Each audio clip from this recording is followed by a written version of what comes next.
Gotta make a new intro.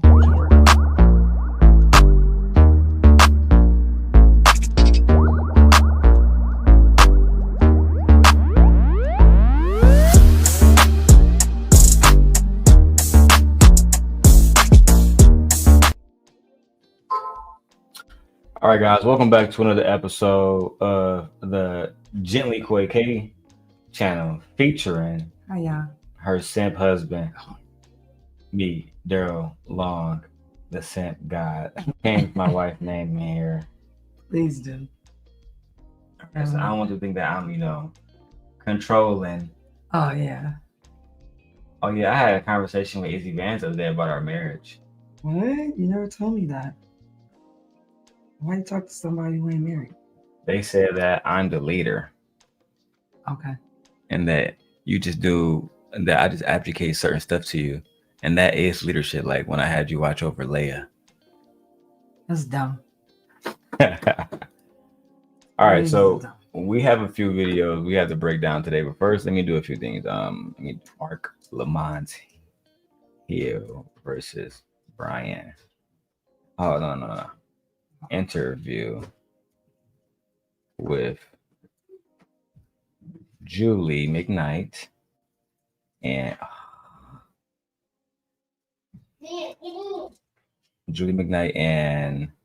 Brian Kids. All right, so I'm pulling up. I have the interview, but I want to make sure I get all the data, all the information, and to do that, I use an AI called Claude.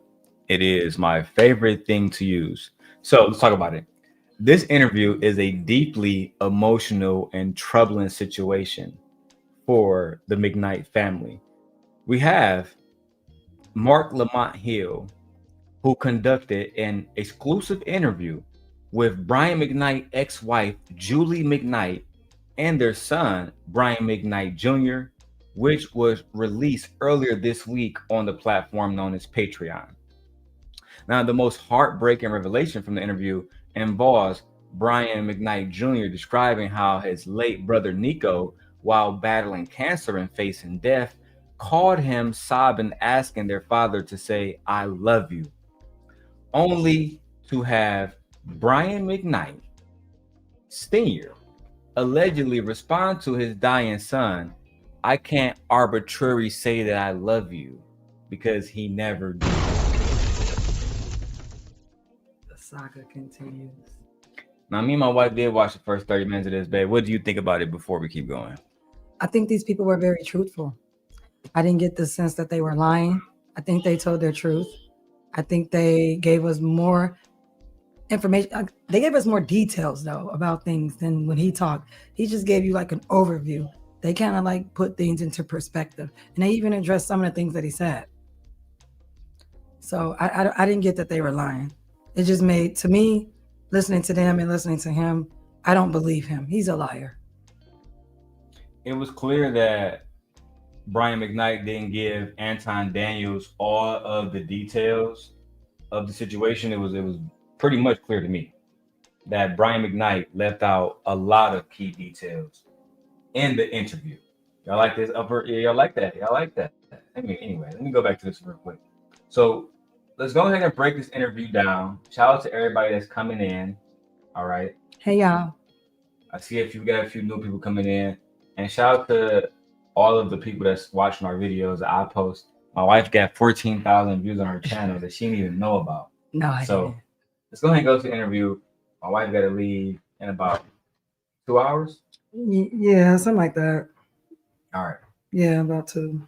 So this is Dr. Marc Lamont Hill video, and we just have to put this disclaimer up because we don't know anybody in these videos. Let's go ahead and do it right now. We don't know anybody. This isn't personal. This is simply a commentary channel. We are giving our commentary. Nothing here is factual. Everything is alleged, okay? With that being said, let's break down Dr. Marc Lamont Hill's video to see what really happened. Don't want that one. Let's use this one. You like this one, babe? I think that one's okay. Okay. That one's fine. Okay. Lamont Hill, a Patreon exclusive. Today I am joined by two very, very, very special guests. I have Julie McKnight and Brian McKnight Jr. Thank you both for joining me. Thank you. Of course, man. Thanks for having us. So, for the last couple of weeks, Brian McKnight Sr. has been in the media, came across my radar. And the thing I noticed when I was watching him do interviews or do a particular interview was that you all hadn't responded much, that you all were fairly quiet in the media and had been for a while. Now, Anton, this is where you went wrong. In this interview, see how I did that, man? In this interview right here, he actually is breaking down a lot of stuff that you could have said, Brian, I respect you as a friend, but I believe the best thing that we need to do is have your family here so everybody can get a true picture of the situation without anybody being left out. But Brian, you chose to go to Anton Daniels of all people because you simply wanted, to be honest, to be treated like a child. He wanted to be coddled. He was coddled. I mean, he was coddled, and he wanted to be coddled. Yeah, he wanted the validation of another man that was gonna say, yeah, you did right, yeah. And clearly, you did not do right at all. Let's watch it, y'all. What made you want to talk now? To be honest, man, like I said when you initially reached out to me, it's been years for me dealing with this.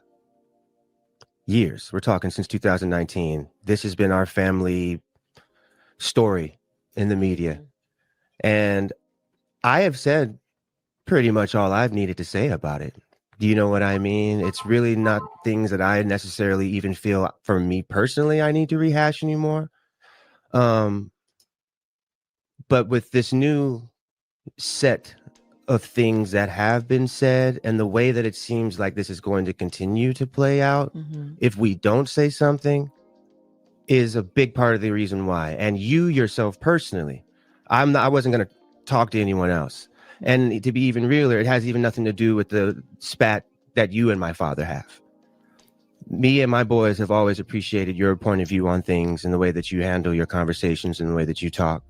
And that made a big difference on my decision to finally say something. And he's not speaking about it, but to me, what this tells me is he didn't want to talk to somebody like Anton Daniels versus Marc Lamont Hill because he genuinely appreciate how Marc Lamont Hill is speaking when he do see him speak publicly. Marc Lamont Hill isn't someone who bashes Black women. He isn't someone who shames Black culture. On the contrary, he has constantly stuck up for Black culture over the years. Right? Even to the point where he lost his CNN show and now he's, off and on correspondent. So babe, do you like Marc Lamont Hill? I mean, like, yeah, I do. I don't know him enough to like him, but I'm just saying, from what I've seen in the media and what he's put out and what I've seen of him on other people's channel, yeah, I mean, I feel like he stands up for Black culture, and on that, I think he's fair. I think he's fair about our culture as well. And I also love the fact that he does stick up for our culture. He don't let people just say whatever they want to say, especially when he was on CNN. Well, I don't know if it was CNN, when he was over there on that British network or whatever like that. He stuck up for us. Absolutely. He did.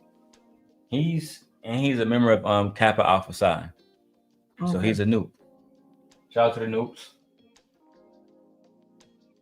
But within the unfortunateness of this entire situation, I do think it's imperative for not only myself to not absolve myself of certain things, but to just open the door for a new conversation to be had. And not just between us, not just between me and my father, but now because we are in the public, it's with all of you as well and everyone. Yeah. So I do appreciate the opportunity to do this, but I'm hoping it's the last time that we have to address these things based on things said by my dad. So I appreciate you giving us the opportunity to not draw the line in the sand or anything like that. But again, I It's almost like they didn't want to speak about this until the Anton interview came out. Yeah, and then they had to. They was forced to speak. That's what it seemed because like. it was just so atrocious. Like they were like, no, now we got to say something. Because again, I haven't heard these people speaking out about him at all. He didn't have to do that interview at all. It sounds like to me he got upset. Remember he had that concert? No one bought his tickets, and nobody bought it. Nobody wanted it, so he had to cancel. Correct. Because he wasn't selling out anything. He brought that on himself. Yeah, I think this stems from that. And he felt like it was their fault because of previously, before that concert, remember he had said some things about his family prior to that, and Black women were like, absolutely not, bro, no. Then he remarried who he remarried, and it's been a down. And that name thing he did, been talking about them children like they're his children when them children have a white father, like it was too much, and Black women were like, nah. It was way too much. He brought it on himself. And Black men don't buy your music. Black men don't come see you. Black men don't support you. If Black men in entertainment, specifically like singers, are like really rich and popular, that is due to Black women first, and then all other races of women follow after that. Correct. If we don't say that we like y'all, other races of women don't like y'all. And Black men for sure won't support. I'm not going to no club where Black women don't want to go. Right. Why am I here? Why? It makes no sense for me to be in a situation where I'm not showing up. I'm not showing to a club where no Black women don't enjoy the music. I'm not going to a concert where Black women don't feel welcome, because the reason why I'm going is so I can get crispy. Right. You know what I'm saying? It's gonna be women there. It's gonna be women there. Just outside like of the concert. Oh yeah. When we felt like there was a whole bunch of women out that night, we seen a couple of guys, but I feel like it should have been way more guys out that night. It was so but they were so mad at night. Megan, they didn't want to come to her. There was so many women out there that night. Goofies. Let's continue, guys. would love everything from here on out to become a bridge of understanding, man. I like that. I like that idea of bridge of understanding, and that's the reason why I wanted to talk to you too. You know, I don't have any issue with Brian McKnight. I don't know him to have an issue with him. As a public commentator, we commented on the information that he put in the public, and we got to hear one side of it. Right. And so for me, it was important to say, well, what does this other side look like? And most importantly, how can we maybe move in a direction toward healing, whatever that looks like, whatever healing looks like. That's all I care about. Yeah. So maybe let's take a step back and talk about what happened in that most recent interview. One of the things that Brian McKnight talked about was the relationship itself. He talked about it as a marriage that was almost not forced, but that pregnancy sort of produced this thing. And he, as a good church boy, you know, decided to move forward with this sort of arranged situation to do right. And that you all had a relationship that was on the rocks. You know, you separated 4 times, he said, and that's how you ended up where you ended up. Well, first and foremost, it was just watching that interview. I was like, was he married to somebody before me? Because this was not the situation. And even in writing about it, everything was glowing when, you know, I wrote even in the book about how the relationship started. Did it start in the church? It started when we were children. I did not meet him in college. Our families have been intertwined since before I was born. So that's the first lie debunked. Yeah, right, that's the first lie. Yeah. And he did say, oh, yeah, we was in college. No, this beautiful older woman is saying, no, my family and his family had already known each other before I was even born. So I've been knowing him since I was a child. We know him. They had a relationship. Yeah. They knew each other. They were friends. Yeah. They were familiar with each other. Their families hung out. Yeah, he told this lie like they met in college. Like he didn't know this girl, he didn't know her family. Like, yeah, he was just sleeping with her. Like, yeah, no. Shame on you, Brian McKnight. And not only that, he tried to paint her character as something completely different than who she actually is. Yeah. She came from a religious background, a multi-generational home. She said all of them lived in the same house. She wanted to be a wife. Everybody in her family was married. She comes from a marriage family. What is he talking about? He really tried to paint her character as if she was some thought that he met in college. He did. Wow. And this is, again, Anton, you did a very disservice to yourself, in my opinion, by doing the interview and not actually having a conversation with her and not holding him accountable, because you had a rare opportunity to speak to every party involved, and maybe get some kind of resolution, but you chose to go with the men are innocent, the children were the problem, the wife wasn't submissive, she had a problem with you having all these side chicks, but she had a brilliant life in the suburbs, and we're learning that her children and her didn't have this brilliant life. No. All right, man, let's get back to it, man. This is crazy. Our parents went to college together. His mom was my dad's campus sister. Their parents went to college together. His mom was her father's campus sister. So this family had been intertwined For generations. for a long time. Yeah.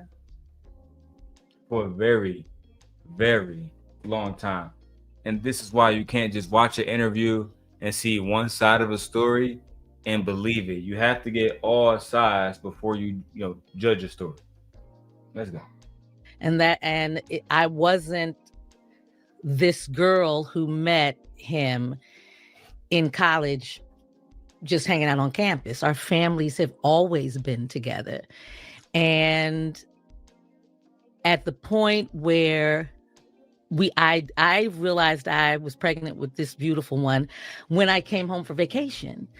He was already on his way to California, had asked my parents permission to come and stay to try and work on a record deal. His mom gave him 1 year. I love you, Grandmama Lane. Gave him a year and said, if you don't get this deal, you coming home. Got a blessing from my parents. My parents allowed him to come and live with our home, where then at the time I was functioning as a group home counselor, still doing that now. So this woman is a giver, and she takes care of other children who didn't have families, who didn't have homes, with her family at that. Like a good Christian Yeah, woman. like what are you talking about, bro? And she allowed you into her home as well, because you needed somewhere to stay while you cultivated your career. Yeah. So are we not the Black woman giving you a place to stay and live and supporting you? I thought Black women didn't do that. I thought Black women didn't do that. I thought Black women didn't support y'all. That's wild. That's wild. Y'all are some liars. And then on top of that, from what she says about his mother, it seemed like his mother, I'm not going to say controlling, but it seemed like his mother always had a lot of influence over him to tell him what he can and cannot do. Because he was an adult at that time. It seemed like she had a strong influence. Yeah. Because she probably was a good Black mom that wanted to make sure her son was, doing the right thing. So in her mind, she's leading, she's doing the things that she's supposed to do. She told him, you have a year. When I hear that, I'm thinking like, is this a child? No, he wasn't a child. No, he was grown. He's grown. And your mother told you have a year, and after that, you need to come back home. And she was already working. Mm-hmm. She already had a job, counseling children, doing the right thing, counseling youth. Yeah, raising the youth, influencing the youth. Allowed you to come into her family home, and what you do? Get her pregnant. I can use ChatGPT to answer that. Get her pregnant. Yeah. Oh my God, Lord have mercy. To me, it sounded like she was the innocent one. It sounded like to me she fell in love with a man and she didn't realize he didn't love her back at the very beginning. But like she said, as she goes on, she saw cracks and stuff, and she talks about that. So, and let me get this close up real quick. Let me undo this real quick. I look good on her, don't I? It looks cinematic. Anyway, ladies, it's a sim guy talking to you. If you find yourself in a situation with a man who is not intentional, do not give him any time of the day. Brian McKnight proved himself early on to not want this woman, to not care about this woman, to not appreciate the things that she was already doing before they even got married. So if I was in her life, I would say, why do you think he's going to appreciate you later? He's getting free room and board while he's cultivating $1 million career that he's later on in life. He's going to try to keep you away from this, to the point where one of your children is going to go through something ridiculous and he's not going to be there. I think sometimes we have to choose very carefully who we have children by. And sometimes women, even if he's going to have a good career, even if he's going to be a millionaire, y'all got to look at his character. Brian McKnight, in my opinion, displayed bad character from the very beginning. And if it wasn't, in my opinion, also for Julie's love of Brian McKnight mixed with her love for Christ and her desire to become a wife, she would have never been in this situation. Like, my wife don't have, I think she would call it a weakness. And this weakness being the love for God, right? She's not going to stay in a situation just because God told her to. And I think Julie did a disservice to herself. All right, babe, what do you think about that? I mean, no, I agree with you, but this is a clear example of Black men using Black women to better their careers and things of that nature. And then once they get to where they want to be, they just throw you to the trash. They throw you out. We've seen it happen so many times. Tori Hart, her, Sherry Shepherd, Kendu with Mary J. Blige, Wendy Williams' ex-husband. Like, we've seen this happen so many times. I would say, like, ladies, stop being starter wives for these men. Stop being starter kits. Stop helping them out. Stop using your resources to better them and things of that nature. I just think women just need to stop. She literally gave him a place to stay. Had he not had a place to stay or a shelter over his head or food in his belly, that would have been that would have been the thing he's been focusing on. Food, shelter, and water, like Maslow's hierarchies of needs. He wouldn't have been focusing on his actual career or cultivating a career. Why? Because he needs to find somewhere to stay. He needs to find somewhere to eat. He needs to get something to eat. He needs to find somewhere to stay. So I just feel like women need to stop believing in the potential of men with their resources, with their money, with their investment in a man, with their effort, with their supporting them. Y'all need to pull all the way back. I personally, she played herself. I think that she played herself too. Yeah. Whole situation with Julie McKnight. I think it's disappointing that Brian McKnight would embarrass his family and his children so much. But let's go back to this review because I want you guys to see it. Shout out to everybody watching on TikTok and Instagram. And he was allowed to come and live with us while working on getting a record deal. I think one of the misconceptions that has been played out is, I hear he was getting ready to make it and I latched on and got pregnant. It's my experience. It's not the case. Oh, were you in love? Before we find out if Julie McKnight was in love or not, hey Nancy, you watch my dumb. As she just said, and they always restrict me because I'm smoking. Listen, as we just heard, Julie McKnight just completely exposed the fact that Anton Daniels and Brian McKnight lied on their interview. She was never some jump off that, oh man, Brian McKnight is about to get millions of dollars, so I'm about to be his baby mama. Yeah, that's not what happened. What happened was they grew up together. Their parents know each other. She gave Brian an opportunity, right? She gave Brian an opportunity for free room and board. Probably was cooking for him. Probably was playing. They probably doing all that shit. Yeah, and she was working. Remember, he didn't have a job. He had nothing. He had nothing but his voice. That's it. Now we're gonna find out if she was in love. Let's hear it. Experience. It's not the case. Were you in love? Oh, absolutely. I mean, my brother used to tease us all the time. Question. How can you be in love with somebody who's not in love with you? Let me go ahead. Wife, you got it. I feel like it's possible. Possible how? Possible for you to. There's no difference to love someone that don't love you. I mean, that's But why easy. would you want to love somebody, babe, who don't love you? Why would you want to be in love with somebody who's not in love with you? But remember, this is a religious woman who probably watched religious relationships and marriages go through some ups and downs. And we know that religion teaches women to tolerate and endure, and it's not about love and blah, blah, blah. Like, yeah, she was heavily influenced by her family, by her religion. Yeah. What she thought was love, she realized later on wasn't love. And we know that. She explains that later. I think that she was definitely more focused on the building of a relationship. She was in lust. Yeah. I think that she was being made love to. She was being fucked. And then she wanted the best for him. They grew up together. And I think she fell in love with the idea that they would have a good family. But I don't think that he ever loved her ever. Oh no, I definitely don't think he ever loved her. Oh, for sure. Based on the interview that he did with Anton, and based on what she's saying here in the interview with Marc Lamont Hill, she was in love by herself. A lot of women are delusional. So a lot of women don't live in reality. A lot of women,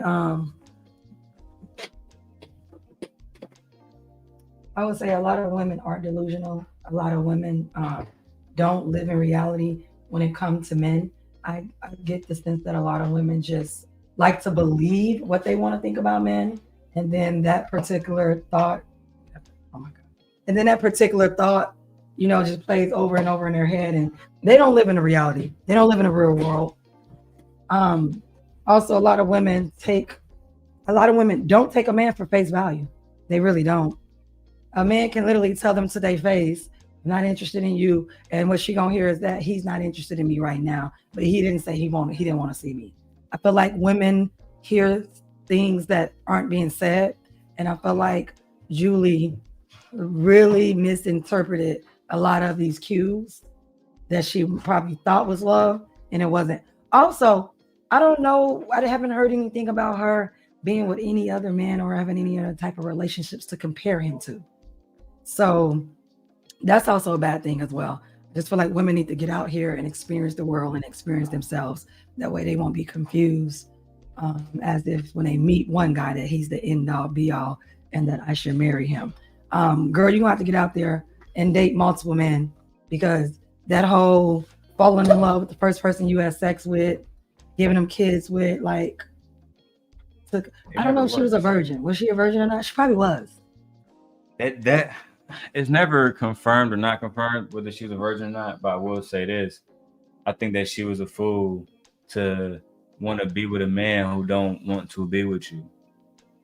I guarantee there was different signs of that man and him showing her that he didn't want to be with her. Of course. But I also think he played with her back and forth like a yo-yo. What do you mean? When I say play with her back and forth, I mean, one minute he'll feel like that, then the next minute he'll come home, make love to her, sleep with her, then pretend that he likes her, then leave on the road again, then feel some type of way. Like, I've seen men would pretend to like a woman or pretend to want to be with a woman, and then once she's out of sight, out of mind, oh yeah, I really don't like her. And then when they get back, I'm gonna tolerate her. Really? Yeah, I think he played with her like a yo-yo. Yeah. One minute I like you, one minute I don't. Today I like you, tomorrow I don't. Yeah, I do think that. I do think that. Because what did we say? It benefited him to his what? It was a benefit for him. It definitely benefited him. Shout out to Marianne, see you over there watching on TikTok. It definitely benefited him more than it benefited anybody else. Well, we know marriage benefits men more than it benefits women. So fair enough. Mm-hmm. All right, let's get it popping, man. Let's go back to the review. Put it I on the plane. couldn't sobs at the airport when I had to leave, you know. Wait, just to be clear, he was sobbing. Oh, Okay, because I want people to think you were in love and he was just trying to. oh, no. He was there so he wouldn't get My brother fined. picked this because the whole situation where we went out of town. I was asked to leave school. I carried on the family history of it and didn't want to go. So he was, subsequently had to leave because I was staying at the boys' dorm and wasn't supposed to at this Christian college, but I was staying there in his room. So once they found that out, then we both had to go. But Hold on, Julie. Hold on, Julie. Hold on. Minute. Wait a minute.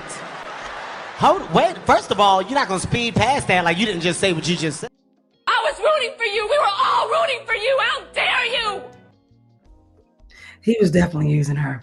He was using her for sex. He Clearly was definitely using her because, yeah, girl, why were you in his college dorm room saying on a college living dorm room yeah. She was living at there. a Christian college? At that.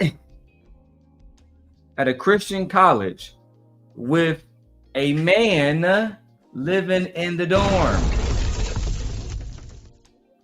You see, I'm trying to be as balanced as possible.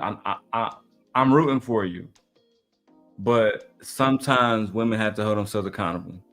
I mean, I'm definitely holding her accountable for her behavior. That's why I'm like, girl, what was you in the dorms for? If we send Leia or Mia or Aaliyah to a Christian college, the last thing I expect you to be doing as a young lady is living in a fucking room with a man. Right.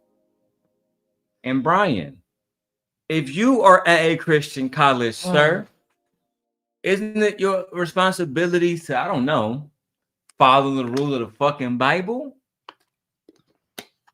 Not get a girl pregnant at a Christian school? Neither one of them were following the Bible. Neither one of them were following their teachings. The only thing they care about was lust. That's it. This is evident. Did you send our video to Tamika? I did. Send it.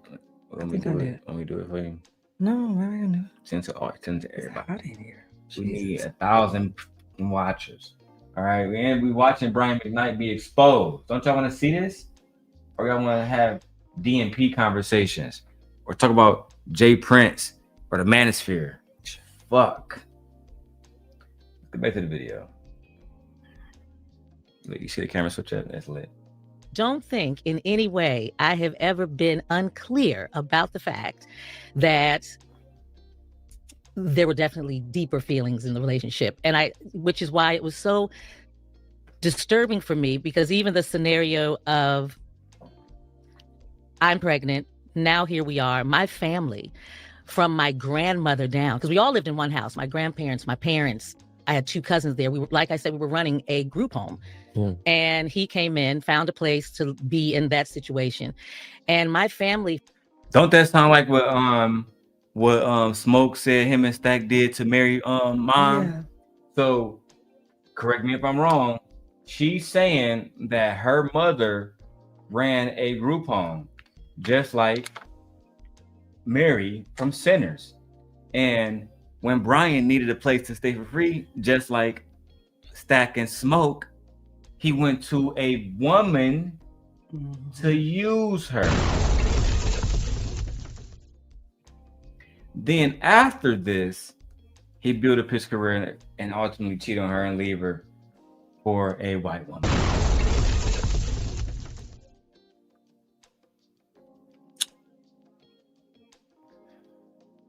This is why I don't believe in that religion stuff. This is why their children are the worst. their children are the worst. They be up here trying to act like, oh, our children are this and our children. No, these religious kids, they are the worst. They be out there doing the most when it comes to things that they're not supposed to do. I wasn't doing none of this, and I wasn't even brought up in the church like that. And I wasn't doing none of this what they doing. They on bullshit. Yeah. They on pure bullshit.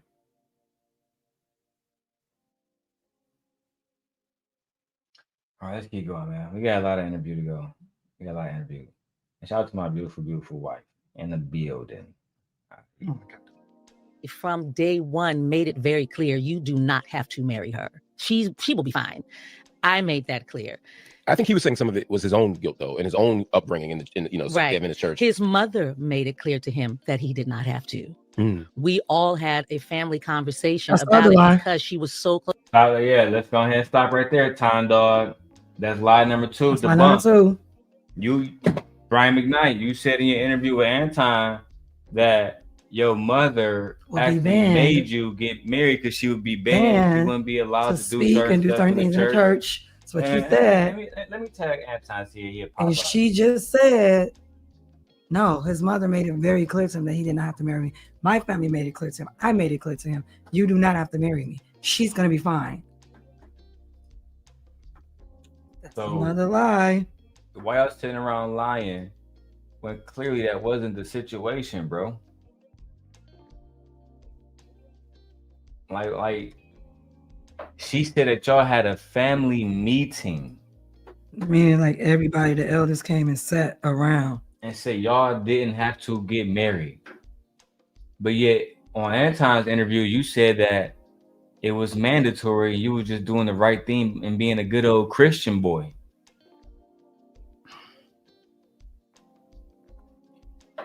All right. Can't make this shit up, bro. Go back to the interview. Close to my dad. She was really like my dad's sister. And I mean, our entire families, and they discussed it. They made it clear. It's not what you have to do. Now, the discussion he may have had with mom on his own, I wasn't privy to, but mom was clear that that is not something that had to happen up until right before the wedding.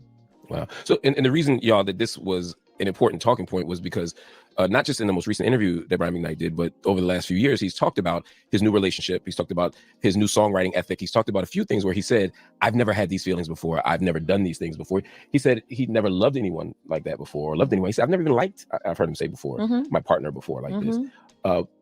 It's not the truth. Is it? I don't mean to push this, but is it anyway? Maybe y'all were feeling two different things. You know, people talk past each other in relationships. When I look back, no. I would love to say, you know what, in retrospect, maybe I was, I'm a 55-year-old woman. I'm very clear on if someone feels some way or not. Doesn't matter. The ages were thrown around a lot. Didn't make a difference. I was blessed to have come up in a home with parents and strong women, my grandmothers, my aunts. I was around women who made it very clear to me how to move forward in my life. And he spent enough time around my family where it would have been clear. It was so disturbing because I'm in my mind, I'm thinking there were people here during this period of time that's being discussed who clearly know a different situation and a different. No, Julie, no, I don't think you're being honest right now. Yeah, you still living in denial. Brian McKnight never loved you. Never loved you, sweetie. I'm sorry. It was always a facade. All of it. He needed you for his image and his image alone. He never wanted you. No, he never wanted you.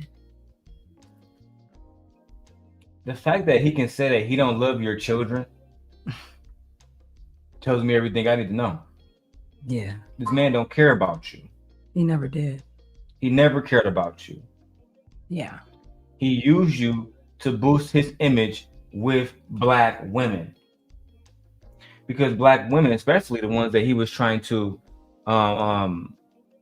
get to buy his music, Christian Black women, they love seeing a Black man that's married, successful, not a criminal. And he married to a Black woman with Black children, singing love songs.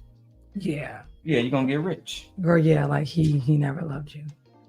But let's say if he was a baby daddy that did his baby mama wrong, but still wanted to sell love songs, he would not make it. No.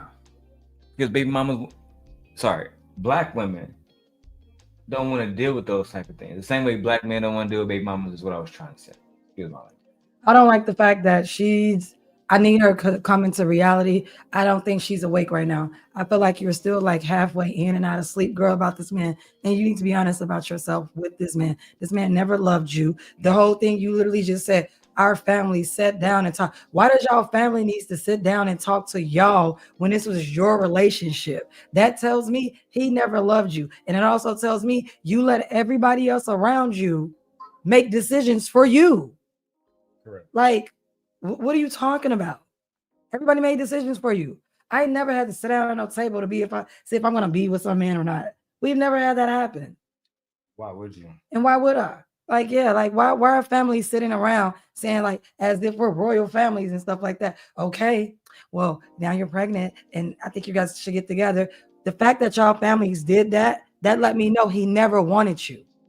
Because y'all would have came to y'all family saying, we're in love. I love him. He loves me. And this is what I want to do. That's not what happened, girl. That's what I would have did. Yeah. I'm marrying my wife. I don't give a damn what the fuck you think. That's just what it is. Yeah. Yeah. She was living in the dorms with me, but now we moved. I got our own place. I know y'all don't like how we going about it, but we're getting married anyway. And she's pregnant. This man never loved you, girl. Y'all families got together, and I still don't think you're being honest. Y'all families got together and convinced y'all to go into a relationship, and they knew that it wasn't good for y'all. Why? Because everybody into this church, and that's what church people do. They used y'all too. Yeah, they used y'all. Absolutely. You don't think they was bragging? You don't think that church was bragging? And the family in the neighborhood that they grew up in was bragging? He went to our church. That's our Brian McKnight. We raised him. Yeah. That's how they was doing, y'all. Look at Nate. She says, did not say we know every song that came out of, with the black woman. So Nate, do you believe that he loved her like Julie is saying, or do you believe me and my wife when we say that Julie is still being misled? She's still being naive. I think she is, like. Unfortunately. I think she is. Really. She's being very naive. This man hurt you, and instead of you, but I get it. This man hurt you, and maybe it's too hard for her to face the truth. Maybe it's too hard. Maybe it's too hard. Seemed like it. To me, you got with the first man that gave you penis. That's what it seemed like to me. That's what it seemed like. Like, yeah, you got with the first man that gave you a penis. I don't think he was a gave virgin. you some dick. I don't think that he was a virgin. No, he probably was smashing other women. He wasn't a virgin. A lot of those guys, they come in and they just go, yeah, I'm about to go ahead and give her the best pipe of all time. Yeah. And she ain't gonna know what to do. And she was easy. And she was safe. That's a fact. She was easy. She was safe. All you had to do was spit some words, say a couple of things here and there, and she was going. She never had any other type of relationship romantically with a man. No, she never did. No. This was her first relationship, her first marriage. The first man you slept with, you married? Ain't that crazy? Yeah, like, girl. Why? Because you're in a religious family. That's why. Ladies, if a man, like, let me go and talk about this right now while I get my wife here. And my wife she can tell me if I'm lying. When I first came here, it was certain things I wanted to do. I made it clear I wanted to get married, right or wrong. That is true. It was certain things that, because when I came here, I didn't come here with a vehicle, right or wrong. That is true. So at the time, my wife has a Mazda C. No, a Mazda 6. Mazda 6. So, we partying, we doing us, we get married, we get pregnant, and eventually I'm like, listen, we need to get more income. So I start working 6 days a week. That is correct. Then everything happened with my father passing, and the money that we got from selling different parts of the estate, we bought the Hyundai Palisade.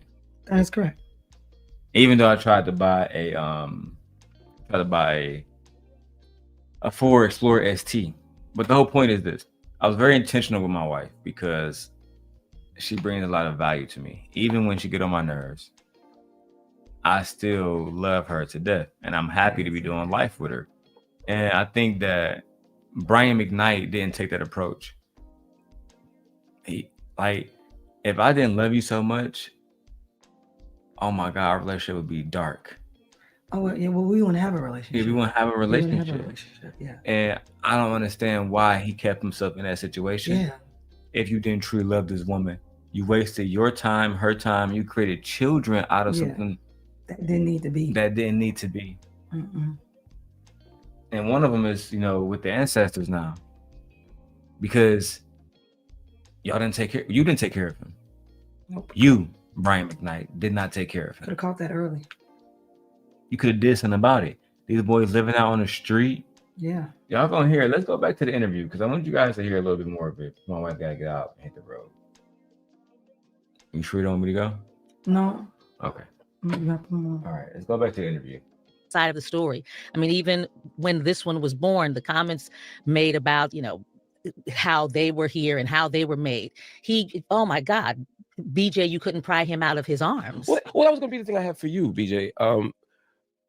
When you hear, my children weren't made out of love or born out of love, these children were born out of sin, and statements like that, how'd you feel? How does it make you feel?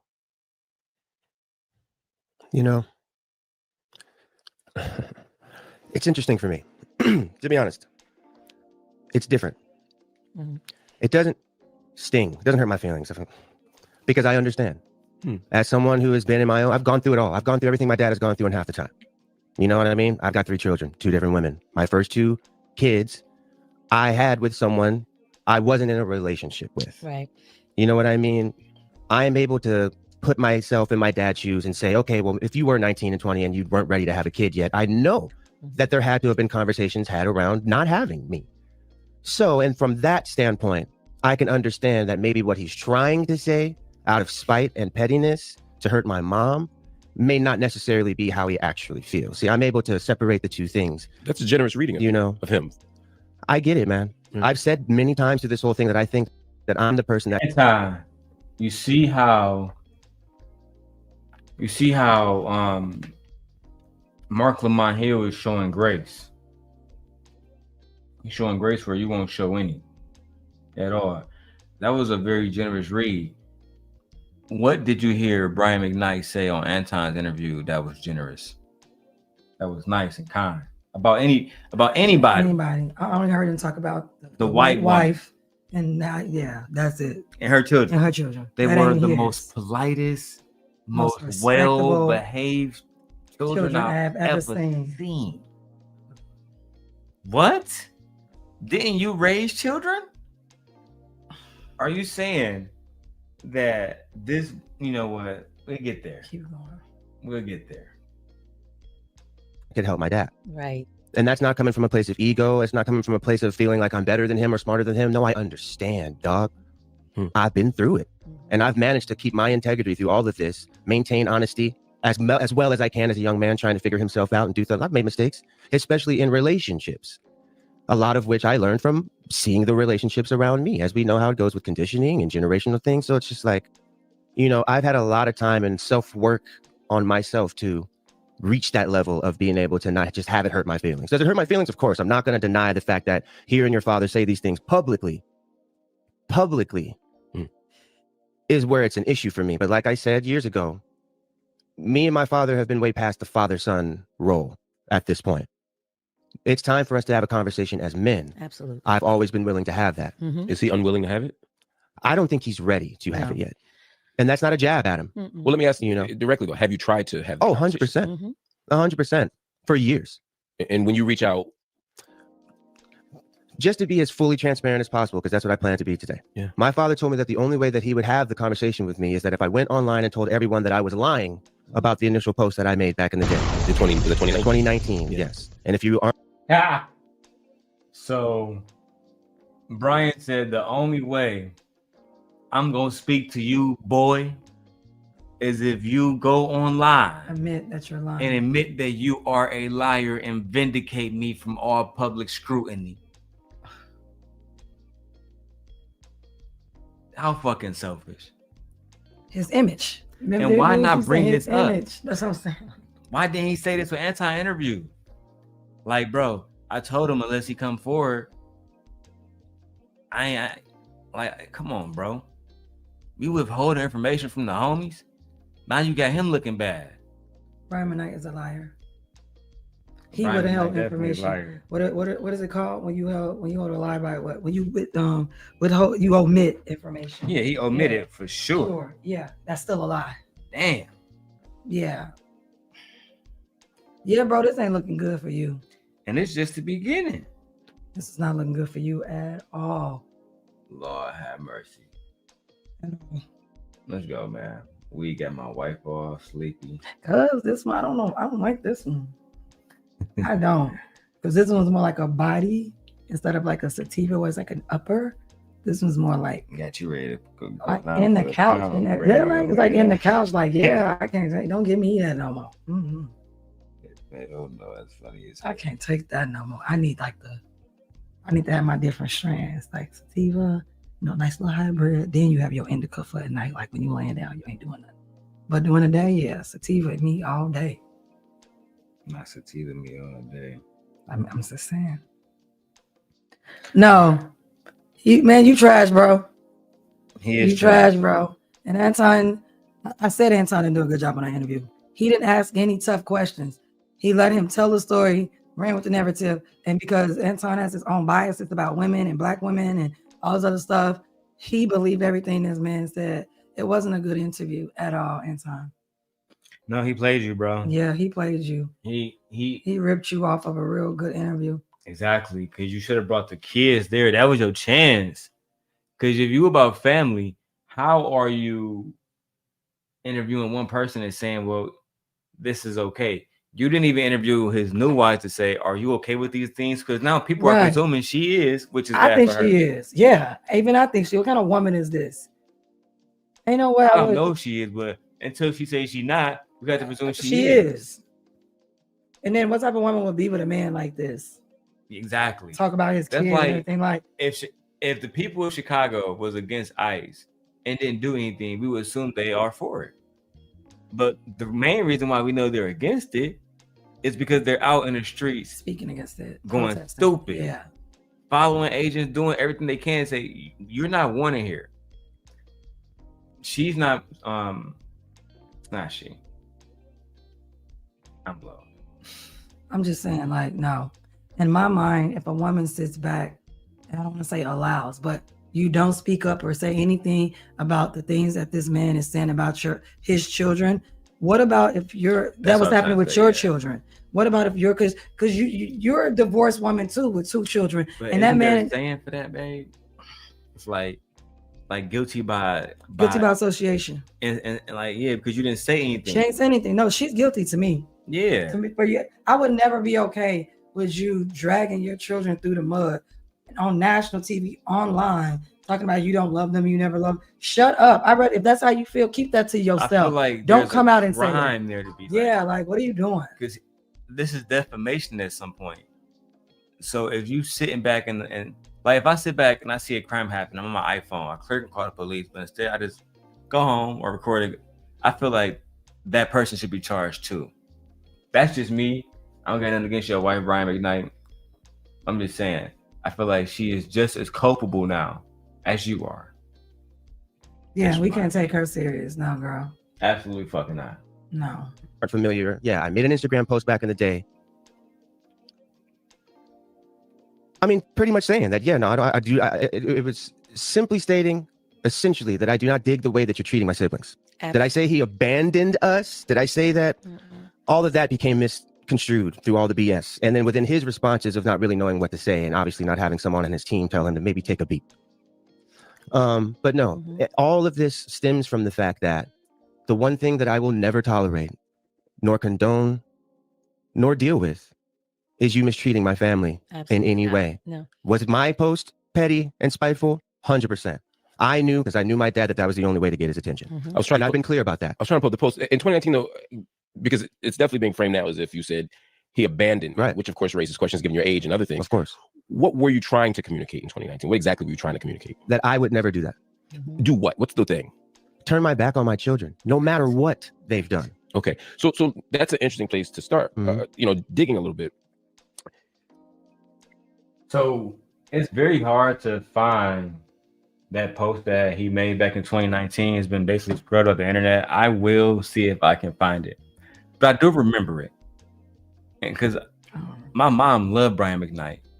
She got every CD. I grew up. I know all Brian McKnight songs because of my mom.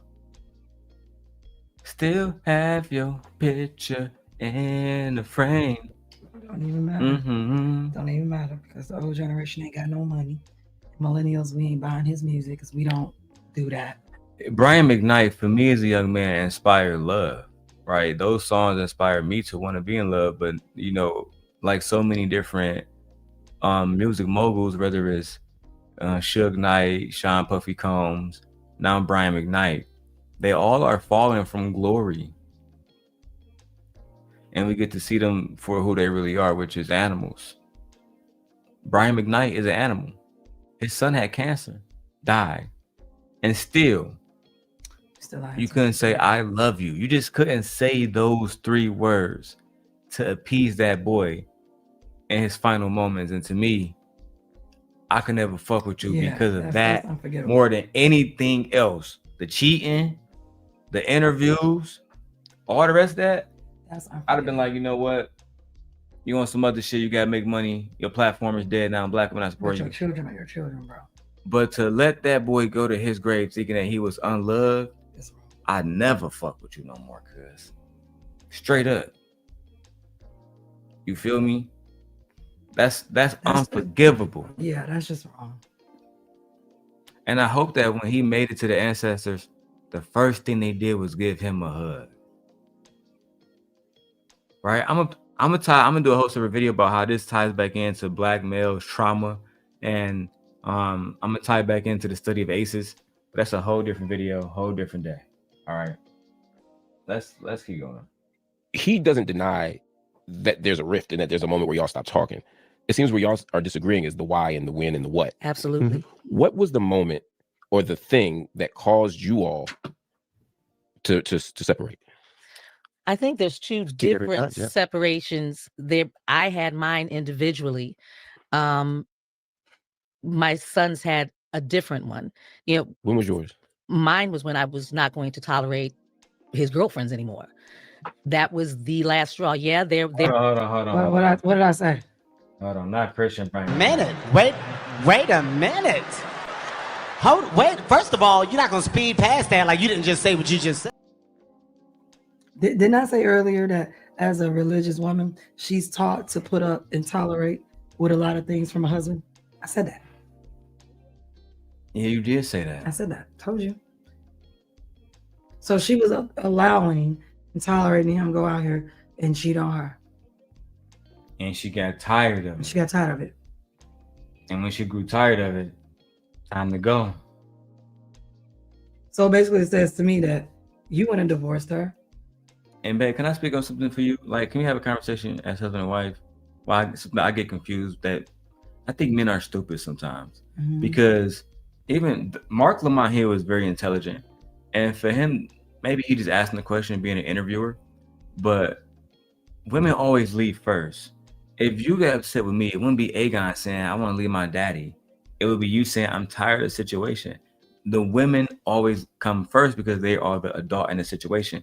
Children, for the most part, legally don't have any rights. They don't. So the child can't really do anything, especially until they come of age. The mother, the wife, once she grows tired of a situation that isn't benefiting her anymore, a situation that isn't pouring into her romantically, physically, spiritually, emotionally, financially, she is going to remove herself from said situation. If for not any other reason, if she don't take her vows, all that other stuff, because she understands that she still has to be a mother on a daily basis, and her psyche is dependent. Everything is dependent on that. Her getting up in the morning, going to work. Sanity is important. Everything. And if you are going to impact that, then she got to remove herself. That's just what it is. So she was okay with the cheating before, but now she is not. And we watched it. Remember, they was calling her phone. Yeah, something had to change. That's why there had to be a change. Because if you was okay with it, what changed within it? You was like, yeah, okay, now you're doing too much. The disrespect. Yeah. Now, me and my wife, we watched a little bit of this moving forward. Hey, Cassandra. But she did Hey, say that the Cassandra. girlfriends was calling her phone, Knew talking where the crazy. children were. Yeah, saying they know what time her children get out of school. Like what? Tells me somebody's pillow talking. Mm-hmm. Somebody can't keep their hoes in check. Saying too much. Again, to quote the great Tupac Amaru Shakur on the legendary song "I Get Around," all respect to those who break their necks to keep their hoes in check. These niggas gotta learn life. There was During your marriage. During our marriage, there were multiple separations. It was presented that there were a bunch of separations because we just shouldn't have been together, Yeah. and it was rocky from day one. Absolutely not. There were a lot of situations tolerated where, like my son tells you, if we do nothing else, it's going to be to take accountability for our parts of a situation. Maybe there were multiple affairs because he wasn't just promiscuous; he just really didn't want to be married. Gotcha. Maybe the truth in it could have been where we were there for the kids. For me, I was there because I was a wife. There was never. And you still wanted to be married. There's no point where you didn't. No, I come from a family of marriage. So I wasn't that person who was like, whatever you do. Exactly what I'm talking about. She comes from a family of marriage. She just asked her, you wanted to be married. Her answer is, I come from a family of marriage. You didn't answer the question, Julie. You were only married because of your family. Like I said in the beginning, the families got together, had the conversation. You two are going to marry, and both of them went with it. They should have never been together in the first place. No, never. You literally got married. Religion got you women in a chokehold. Like it's literally choking y'all up to the point where y'all children are being affected by being in religious unions that don't serve you and that don't serve them. Is this why? Because I always wonder why you never like teach me about the Bible and go to church and stuff like that. Is this why? Yeah, I just think religion doesn't benefit women. Religion benefits the men. All religions hold women down. Women always come second or third or fourth or fifth. They're never put at an equal standpoint. They're never put above. Like I hate the fact that when you look at religion, the way it goes about it, every time it does mention a woman, she's doing something bad or it has to control her or something that she did. But it never talks about what women did to benefit or contribute to like the overall culture and, you know, the religion. It never says anything like that. It literally almost erases women out of religion. You barely can find women in religion. And if you do, it's about them being submissive, slaves, following someone, standing behind someone, keeping their mouth shut, doing what they're told. Like that's what it's about. Literally, she got married because of other people told her to. And she thought that was the right thing to do. You married the first man you slept with. You married the first man you got pregnant by. You married the first man that your family told you to be with. Like you didn't know any other man. And this is why I say, ladies, get out here and explore yourself and get to know yourself. Because it doesn't seem like to me, she still knows who she is. Because Julie, have you been in a relationship since? Are you married now? Have you been dating from the time you separated from him? Like, girl, what are you doing? No. What are you doing? She still calls herself Julie McKnight. And you're still calling yourself McKnight? I would have changed my name years ago. I wouldn't want to have anything to do with this man at all. I wouldn't even want people to know this man treated me that horribly. Nothing. No, Julie. No. I'm sorry. Oh, did you want to? Well, I wanted to be. And the thing about it is, any old man would do. That was the problem. Any man would do. I wanted to be a wife. Okay, to any man. You didn't even have no rules for him, no expectations, no standards. You thought the boy that was in your family that you grew up with was the epitome of what you should have married. You didn't even have a thought or an idea on your own. Religion did all your thinking. Sound like it. Girl. See you in the chat, D-Town. D-Town laughing at you. He think you funny. Religion did all her thinking. D-Town let everybody know. It did. Real Shotas is back. It literally did. Religion got you in a chokehold. Religion kept you down. Religion kept you oppressed. Religion literally is the reason why your children don't have a father who loves them. because of religion. It's low key absurd. Girl, is she still in answer the question? Oh, I wanted her to be a wife. She to was in anything. love. To anything. Again, she didn't know nothing about no love. You don't think she was in love? No. She was in love with religion.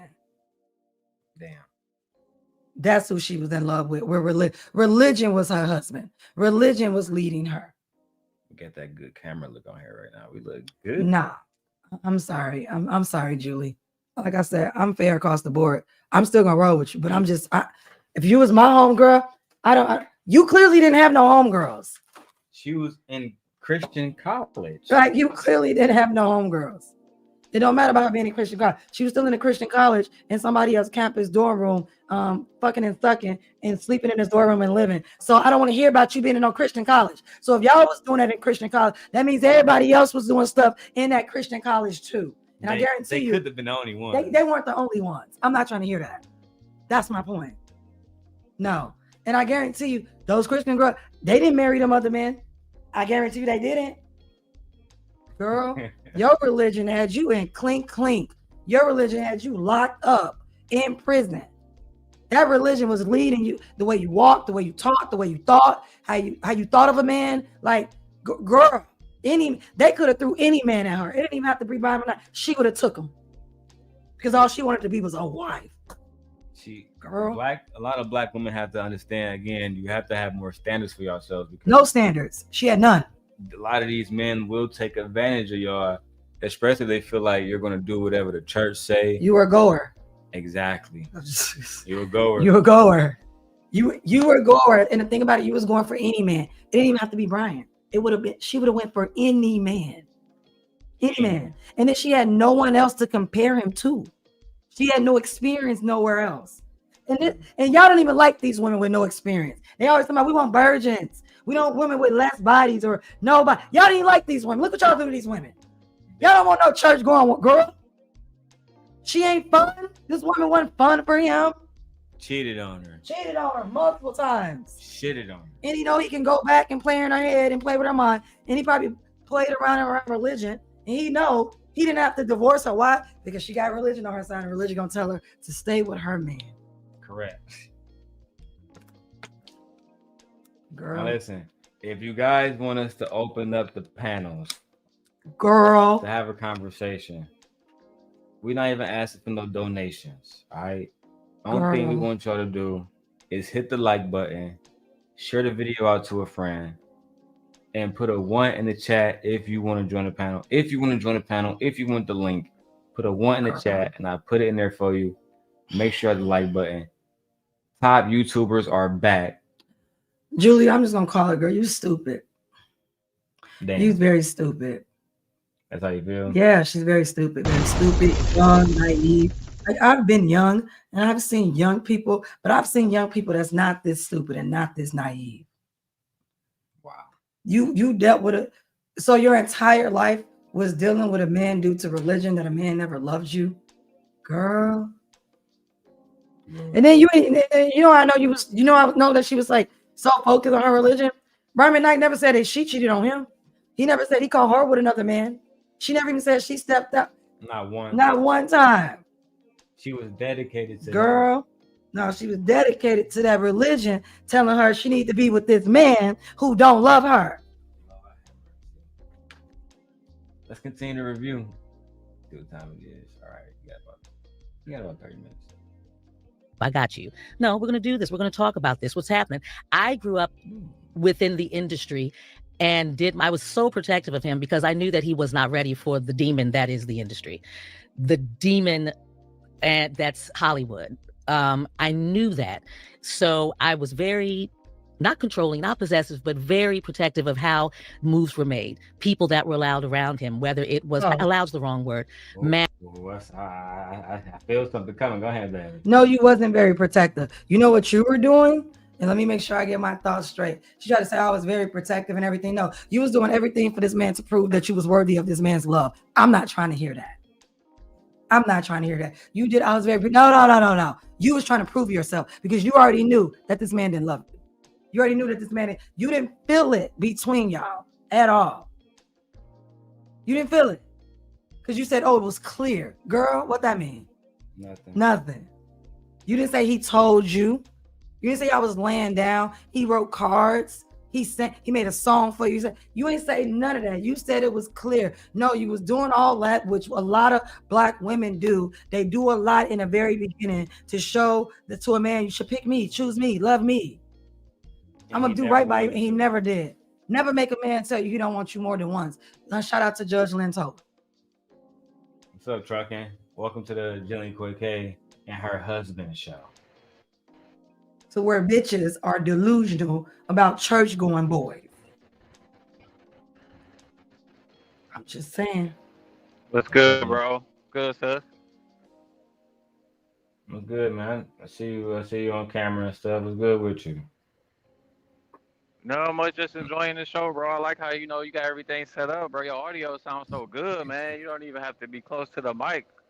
You got to show me how to do that one of these days. I show you, B, but you gotta know, B, everything costs now. You know what I'm saying, B? I know what you're saying, man. You see how I got the mic set up now? See, I got the camera up there now. You feel me? You just came a long way, man. Coming in real clear, ain't it? Oh yeah, it sounds real good. I like the setup, man. Shout out to you, bro. I hope y'all dropping a like for my brother, man. He out here working hard, man. It ain't easy to do this. Too. I got the purple light in the background, the circle. They don't know about that. But I'm gonna go ahead and mute up so you can go ahead and continue with the show, bro. All right, say less. And welcome to the show, Lady Nay. All right, where the video at? Let's go. What's up, y'all? My bad. What's up, Nay? What's good with you? Hey, Nay. Clearly, I said clearly. You see where I am. I'm on camera, so y'all. Oh yeah, I see you at work. You good? Sorry. Just make sure you mute up. Yeah, there you go.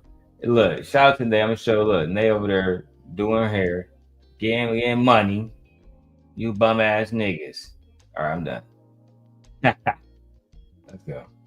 Management, and he was very open to that because he knew that my father. This is what my dad had always. Being around celebrity wasn't a big deal. That's what is strange to me because if he would have just ended up being the computer engineer that he was in college for, that would have been fine with me. Right. So it had nothing to do with where he had planned to go. I encouraged it, of course, but that's where my rift. I didn't want to see my children, the older they got, and how comfortable situations became with allowing outside people around my children, around me. Situations that we're talking outside people, like industry people. No, these or women. Women. That was the last straw for me when I had, it became dangerous for my sons. I had one that called me to let me know they knew where my kids went to school, where he played basketball, where my youngest went to a skate park. Absolutely not. Girl, so you had people threatening your family, your kids. What the fuck?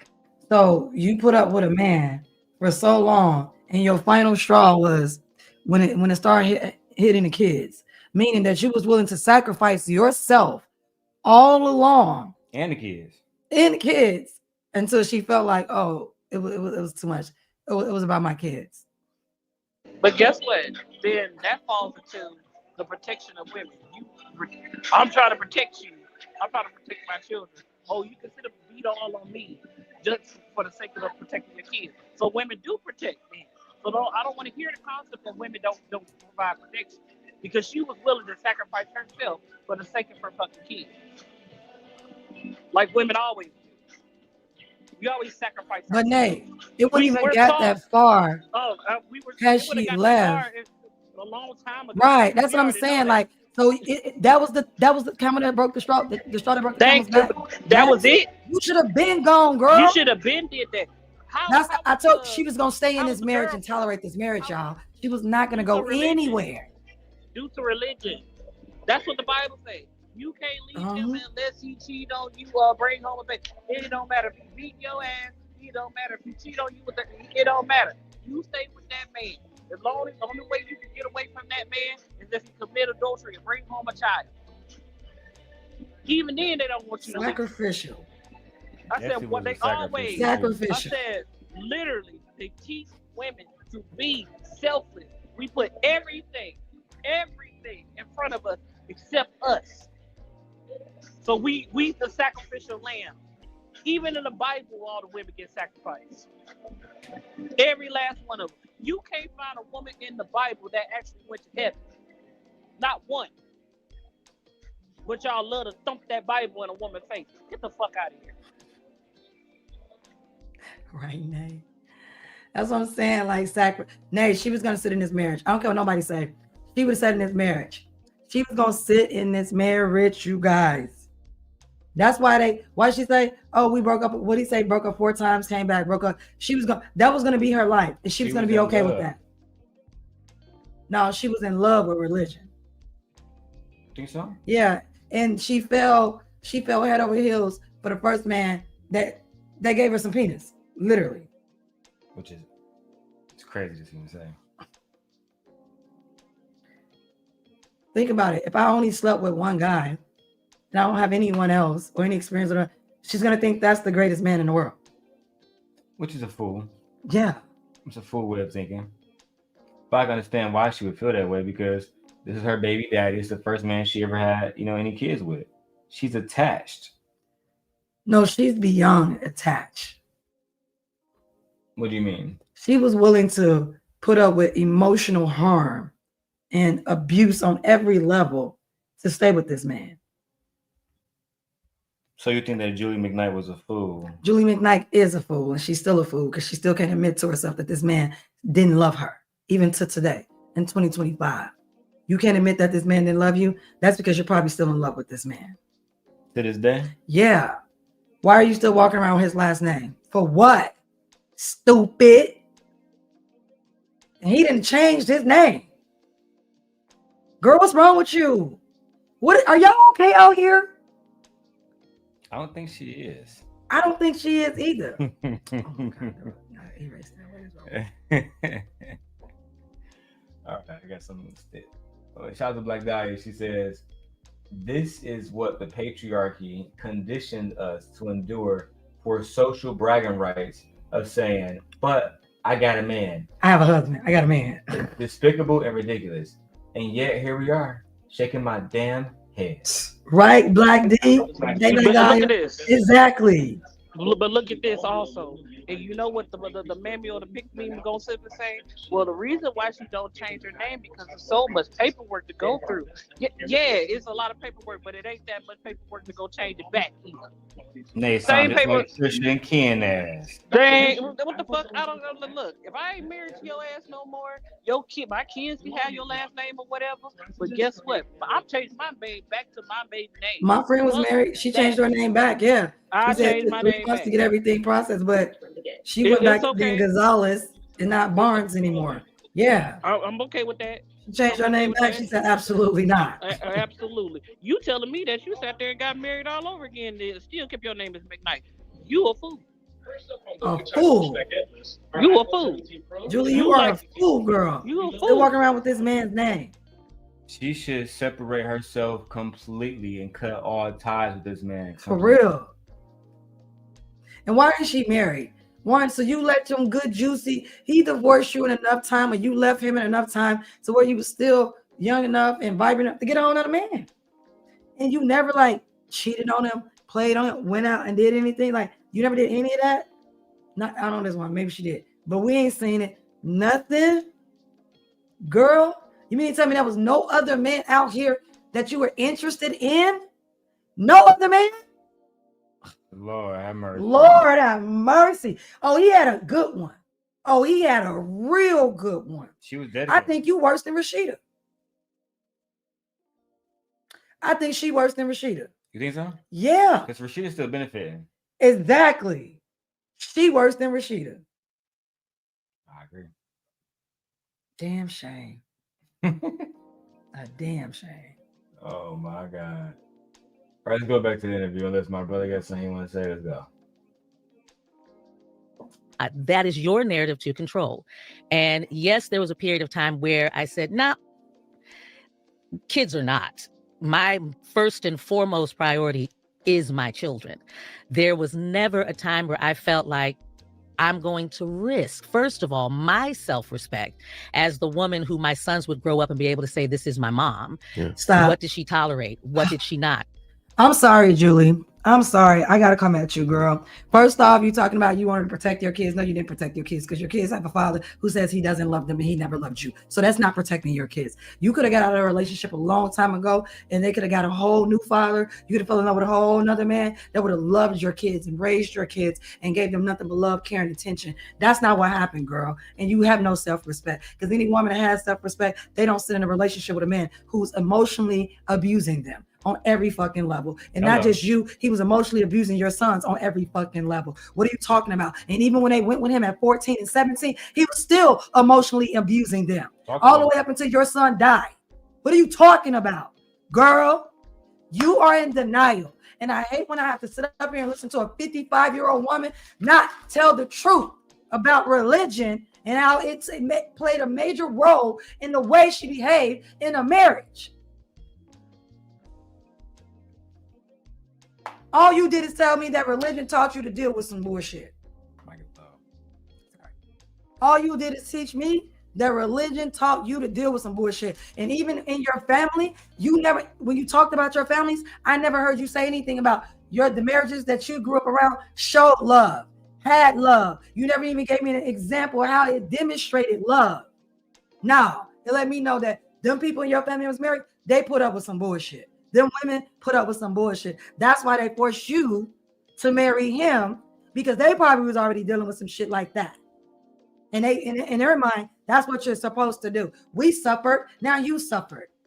The best thing for her to do was to leave. To leave. And find a man who was truly dedicated to God. Exactly, because it wasn't him. He was not. And if he was, how the hell he was there? Oh, go ahead. My bad. If she had, no, I'm saying that if she had left him and found a man who was truly trying to put God first, let's say a man like, I don't know, Russell Wilson, maybe he would say, I love you. I love these children. I'm just like Russell Wilson did Little Future.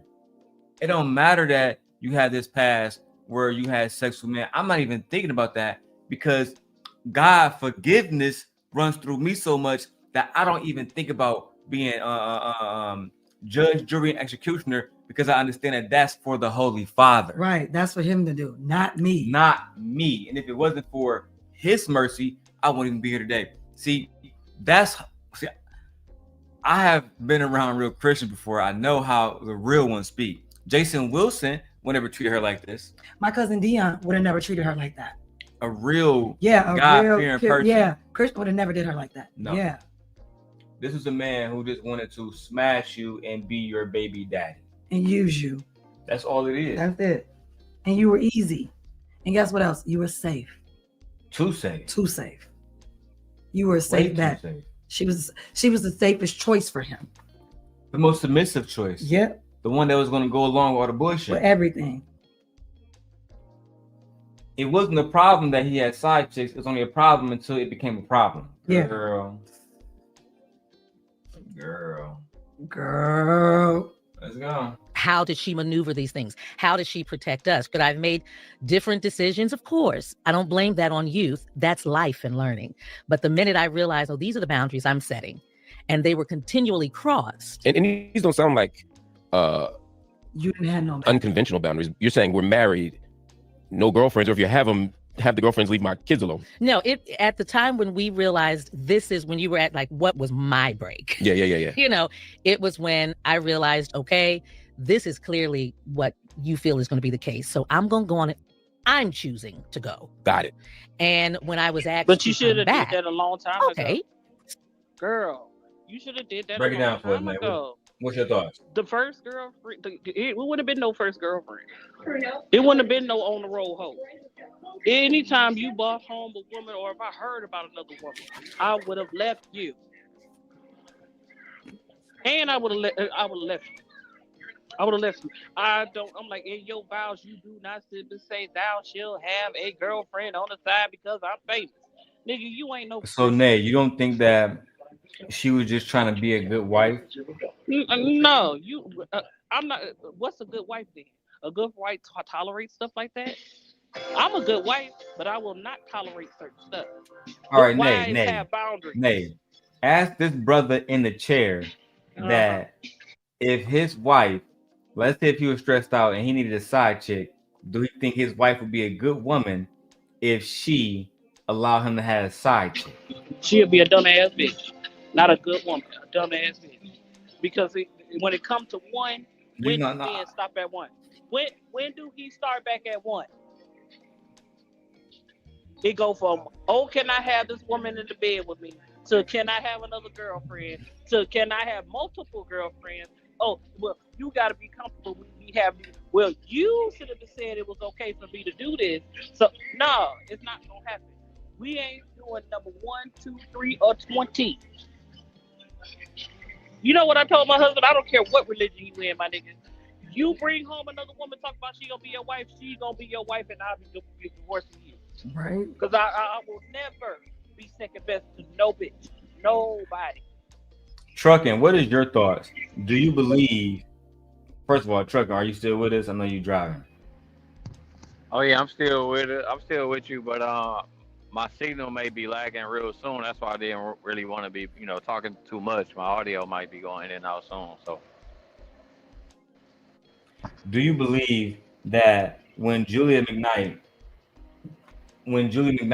allowed Brian McKnight to have side chicks because he was stressed out as an R&B superstar, that she was being a bad wife? Of course, I believe that she was tolerating way too much. All right, so if she was being a bad wife, let's say if she come to you and said, "Hey Tay, me and you friends, Brian, he cheating on me. He got 5 side chicks, 2 of them pregnant. But I did make vows to stick with him." What advice would you give her? I would say the vows is obviously broken. I mean, if he broke his vows, then everything else is off the table. As soon as one person breaks the vows, at least in my opinion, nothing else matters. You're not supposed to break the vows. Right, the contract is void at that point in my mind. Exactly. Damn. Are we saying that my brother has more respect for Christianity than Brian McKnight, who went to a Christian college, grew up in a Christian child? I think a lot of non-religious people got more respect for Christianity than the people actually in Christianity. Which is insane. All right, let's keep going. I'm doing a lot of things as my wife and still on her moderating Queen Stevens show, doing other stuff. When she go drop Matt off, I'm gonna tap into my computer science work too. And I'm gonna show y'all how to get good content. Took a lot to bring my wife here, so much. All right, so much leadership. Let's let's go. So let's work on this. This is your husband. This is your kid's father. We can work through this. I get it. It's a lot. You got a lot getting thrown at you for somebody who was the quirky, eccentric one in school. Now suddenly you're everywhere and you're huge and you're the next big. I get it. I got it. I got you. You got a safe space. This is home. This is where. So the narrative that there was an aggrievement that I'm doing this, never wanted to do this, but since this is what you chose, this is how it's going to work. There were bottles changed. There were bottles. No, Julie. No, girl. What you disagree with, Bad? I disagree with the whole thing. Like, this is what I'm talking about with women. Y'all always want to work things out. Oh, this is your husband. Oh, this is your kid's father. This is the man I have kid. So of course we'd be able to work it out. I didn't hear anything about you wanting to work it out because you loved him and y'all was in love and y'all had this relationship and you knew that y'all can get back there. It was none of that. Girl, you stayed for all the wrong reasons. Children never save relationships. Never. You stay for the kids, that never works out for nobody. Men are not interested in staying for children. That's just what it is. Girl. That's the truth. Either a man loves you and he want to do right by you, or he's not going to stay with you and do right by you. Because in my mind, if the parents stay together, automatically just for them, those two, the children automatically benefit from their union. So why would you need to mention the children? Oh, well, he was the father of my kids, and you know, we were married, and what? Girl, religion. I ain't never seen a woman so religion got you bitches in a chokehold when I say that, for real. I mean, like to the point it's like cutting off y'all air. But wait a minute. Here's my thing then.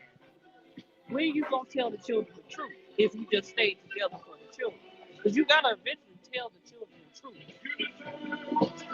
Tell them what truth, man. And I'm like, well, we only stayed together because we was raising y'all together, but we really didn't love each other. We kept cheating on each other. Why? But see, this is the thing though, Nay. You had the first child not out of love. What about the other two? Like I was trying to figure out. Like, what is that? What is that? Oh, The stay daughter up for don't the want sake to of the speak to this children. nigga or the public. I don't blame him. I said, why would you?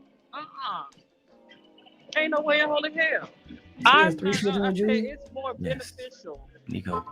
I'm like, it's more beneficial to me that my children are raised with a healthy environment, healthy parents or parents. That's what I'm worried about.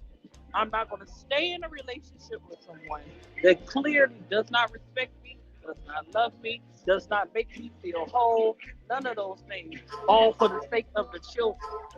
Children can be raised with one healthy, fully autonomous being and have a stable, fulfilled life.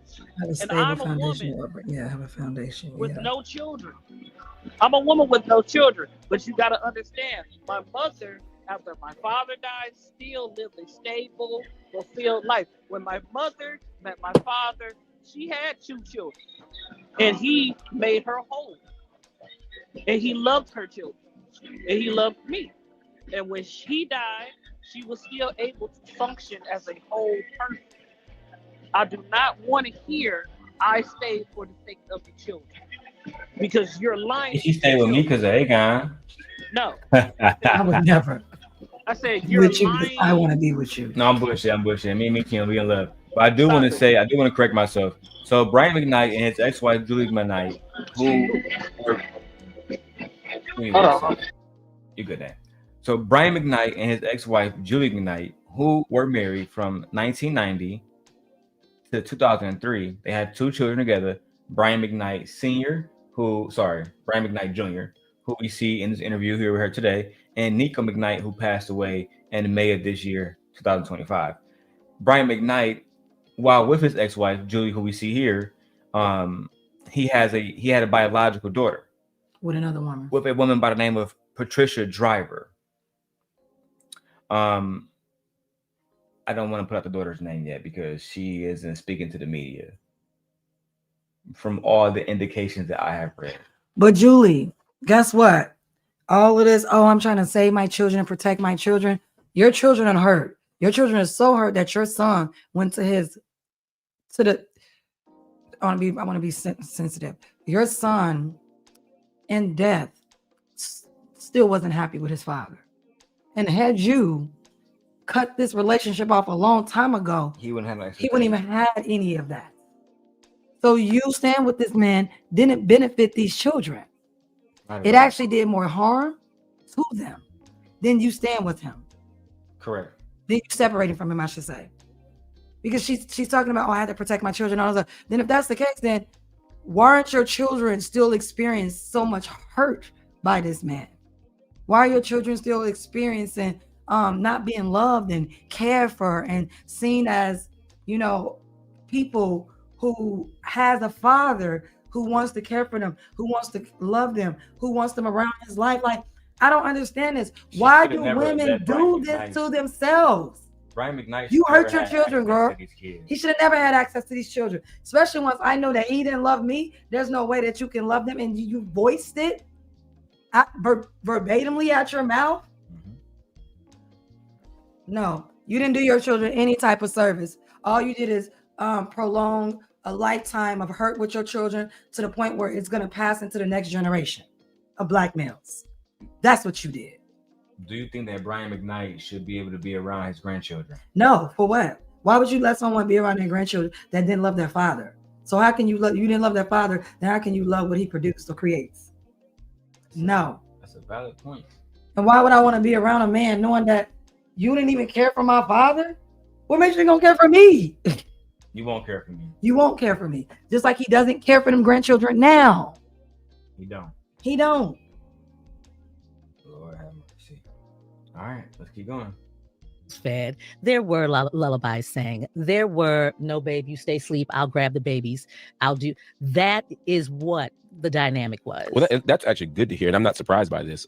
Nothing about him seemed like he was not a good father. No, I mean, he absolutely. Even those years where there was a separation during my pregnancy with Niko, and it was by my choice. Girl, wait. So hold on, baby. Girl. This nigga left you, baby. While you was pregnant, baby. Fuck.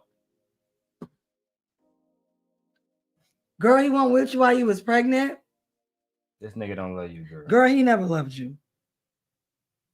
To abandon a woman while she's pregnant. So he was telling the truth. So he was telling the truth to Anton. He never loved me. I don't simply keep fucking you because, hey, you easy mistake. But I never loved you. Even though I pretend like I love you. See, girls, young ladies, stop being blind to games. This man has told her stop being he didn't love her in so many ways without telling her name. Sir, and she still never got the hint. And she never got the hint. And she still she wasn't a smart woman. She wasn't a smart woman at all. You still love her. You still love her. And she still, thank you, Nate. And she's still not. You still love her. So hold on, Nate. You agree with my wife that she still love this man? I don't think she still love. I think she just hurt. No. A hurt woman will be honest with herself too. She needs to be honest with herself. If she's not being honest, the way she describing him, when he should have said if he doesn't indicate that he was a bad father, I would have said no, he is a bad father.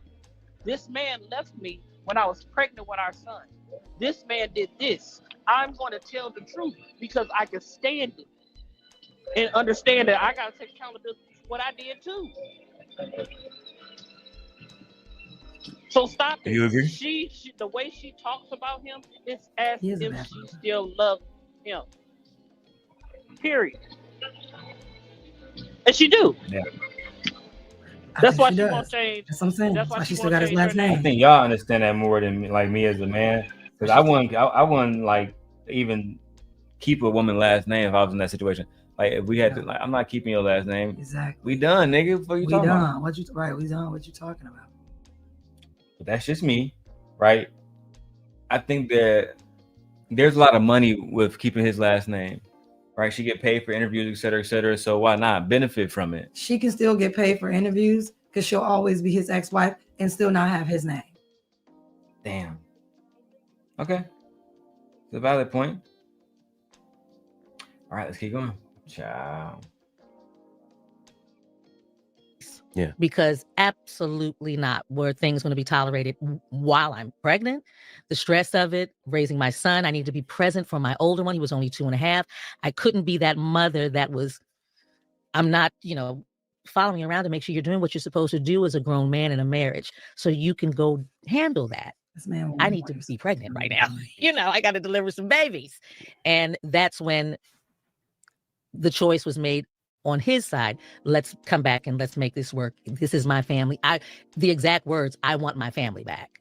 I want my family back. And I was like, oh, that's all you got to tell me, Jack. Easy. We're moving, son. And that's. Do you remember those things? It was easy. Easy. That's all you got to tell me. All you got to tell me. And I'll come back. Cool. She ran quick like the goddamn road runner. Was quick with it.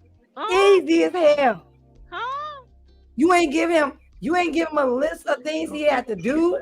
Nothing. You didn't make it hard for him. He didn't have to work for y'all. No stipulation. All he had to do is call you up. Hey, I want you to come. I want my family back. Okay, I'm coming. That's all you had to say. Baby, look, baby, I love you, boo. I swear to God, I'm gonna do right by you. Okay, Big Daddy. We got babies together. We got babies together, and we You are my supposed to be. husband. You are my husband. And we got babies together. I am Mhm. pregnant. Oh my And I do got God. the 2-year-old. You gonna come do right by the 2-year-old too? Girl, Girl, you signed up for a lifetime of bullshit. for a lifetime of abuse. Even this Child. man is still abusing y'all even after he ain't with y'all no more. He's still abusing y'all. Currently abusing y'all. He abused your oldest child, I mean your second child, all the way up until his death. Bragged about the loss. And bragged about it. After his son died. And you sitting over here acting as if you still got love for this man with his name. Girl, she is in denial. She is in denial so much, Nate. I ain't never seen a woman so delusional besides Rashida. She number one. No, she number one. No, she number two. Danae Jackson is number one. Sorry. I always put Drea Kelly number one. I put Danae Jackson as number one because that was crazy. She number two. Rashida is pausing number three for me in line of delusional women in marriages. No, I actually put God. You know who I put as delusional number one? Catherine Jackson. Michael Jackson's mother. I put her in delusional world too. They live in Delusionalville. They stay. Danae, her, Rashida, Cheetah, Yandy. Yep, Yandy fall number 4. Yeah. Yandy a demon herself though. But at least Yandy out here playing and with other men stepping outside. Like these women ain't do nothing. Nothing. Just sit up there and take everything. That's all you have to say to me. I came back running. Easy. He didn't have to work for it. What was the point of you leaving? If you were just going to go back that easy, what was the point? And thank God you're not that kind of woman that your baby daddy can just call you and say, I want my family back. You're going to run back. Okay, daddy. I remember he called me and was like, you don't ever see us getting back there. You know, I told him, absolutely not. I like my life the way it is. I'm having a good time being by myself. I'm not stressed out anymore about you. So no, I like it the way things are. The co-parenting is going good for me. I get time to myself. So no, I am not interested in being back with you. I literally said that to him. No, and I haven't been back with him since. And that was years ago. Y'all need to get some backbones. How you got black women out here looking bad, girl? Maybe if you had she's weak. She was emotionally vulnerable. Emotionally vulnerable, naive. You took advantage of her. Religion was her leader. Her crutch. Religion was her crutch. Everything. Religion held her back. For real. Religion kept her dumb and stupid. That's what I said. How did religion save you, girl? Because I thought the religion taught about love, reciprocity, how to treat people. I thought that's what the Bible was teaching you. So how did the Bible save you from this? Answer that question for me. Can anybody answer that? How did that Bible, the basic instructions before leaving Earth, how did that save her? Because you're supposed to be saved. The Bible's supposed to save you from the demonic things that happen. Cheating is demonic. Talking negative, saying the person you don't love them is demonic. She should never stay in that situation. I agree with you. She should never stay in that situation because those things are demonic, and she is a woman that's led by faith. Led by faith, and you know what faith means? To believe in something that's not even true. But let me ask you something. Do you think that the money outshined her faith in the moment, and she just wanted to live a good life? Her religion outshined. I'm gonna say yeah. And money. Her faith in that religion and money. Yes. She liked the glitz and the glam. It's nothing. Just say that, girl. I think that she wasn't thinking about faith when she was fucking him in Christian school. Child, she wasn't thinking about it. Like most of them Christian kids be demons. What you talking about? They can't wait to get out of that path. I wish she would be more transparent. Yeah, she's not being like. That's why I said. Do I feel like she's being honest? In a way, yes. But I feel like she's not giving it all. Yeah. You're leaving pieces out. Yeah. You're playing games with us. And you still not being truthful to yourself about the relationship that you was in with this man. I thought this man loved me, he never loved me. I thought I was in love. I didn't know anything about love. I never been with any other fucking man. My family played a role in me making the decisions that I made over and over. Religion played a role in it. She ain't being honest with us at all. No, she's not. No. No. She's still trying to make her family look good. And I feel like she don't want to put it on her family. Because you made a lot of decisions based off your family. Bad decisions. Bad decisions at that. It impacted all y'all. God rest in peace to Niko. To Niko, man. God rest his soul. Yeah. Because to die thinking that your family don't love you, your father don't love you is diabolical. Let's keep going, man. Why gotta leave some? Happy to be back. Of course. Yeah. You know, I remember everything, man. I think it's the one thing my dad forgets. Right. You know, when your parents divorced, what was it like for you when you knew it was over? See, man, I was a different kid. Right. I knew at 4 and 5 and 6 years old what my mom and dad were going through. Right. All of it, though.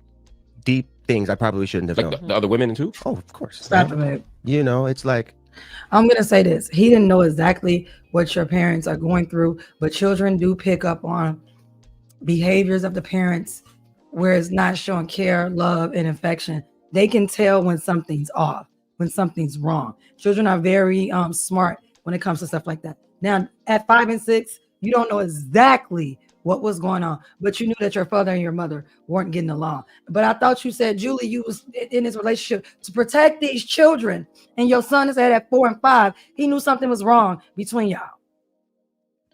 This is what I'm talking about. This is what I'm talking about. Had you separated and just raised your son as a solo parent, and you wouldn't even have to be solo, because you told me you came from a multi-generational household. So you would have had role models for him. And then on top of that, you in a church, you could have found another church going man. Or another man, maybe not being in a church, that could have still loved you and your boys. I think a lot of the times, if not all the times, women literally breed their own chaos.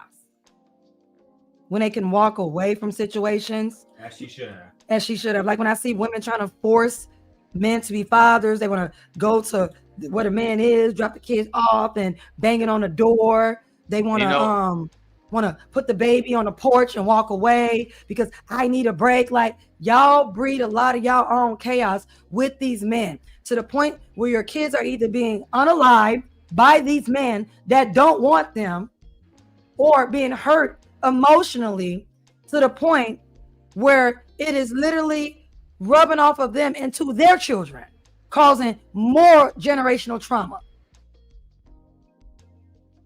So now Niko and BJ had to grow up feeling like that. You don't think that had a part in their fatherhood? Oh, absolutely. And then with their children? Oh, absolutely. So once again, Black males are not being responsible for their children, even when they're in their lives. They're the ones causing trauma. And Black women are okay with the trauma caused as long as the father's there, because you need a father, right? That's what we keep hearing. Every child needs a father. No one says that every child needs a sane, healthy, committed, invested father. No one says that. He was never going to be that. He was never going to be that. I know Trucker was trying to get into me, say this. He was never going to be that, because I gotta go. I'll see y'all when I come back. I gotta go. Damn. Brent, stop touching. Jesus.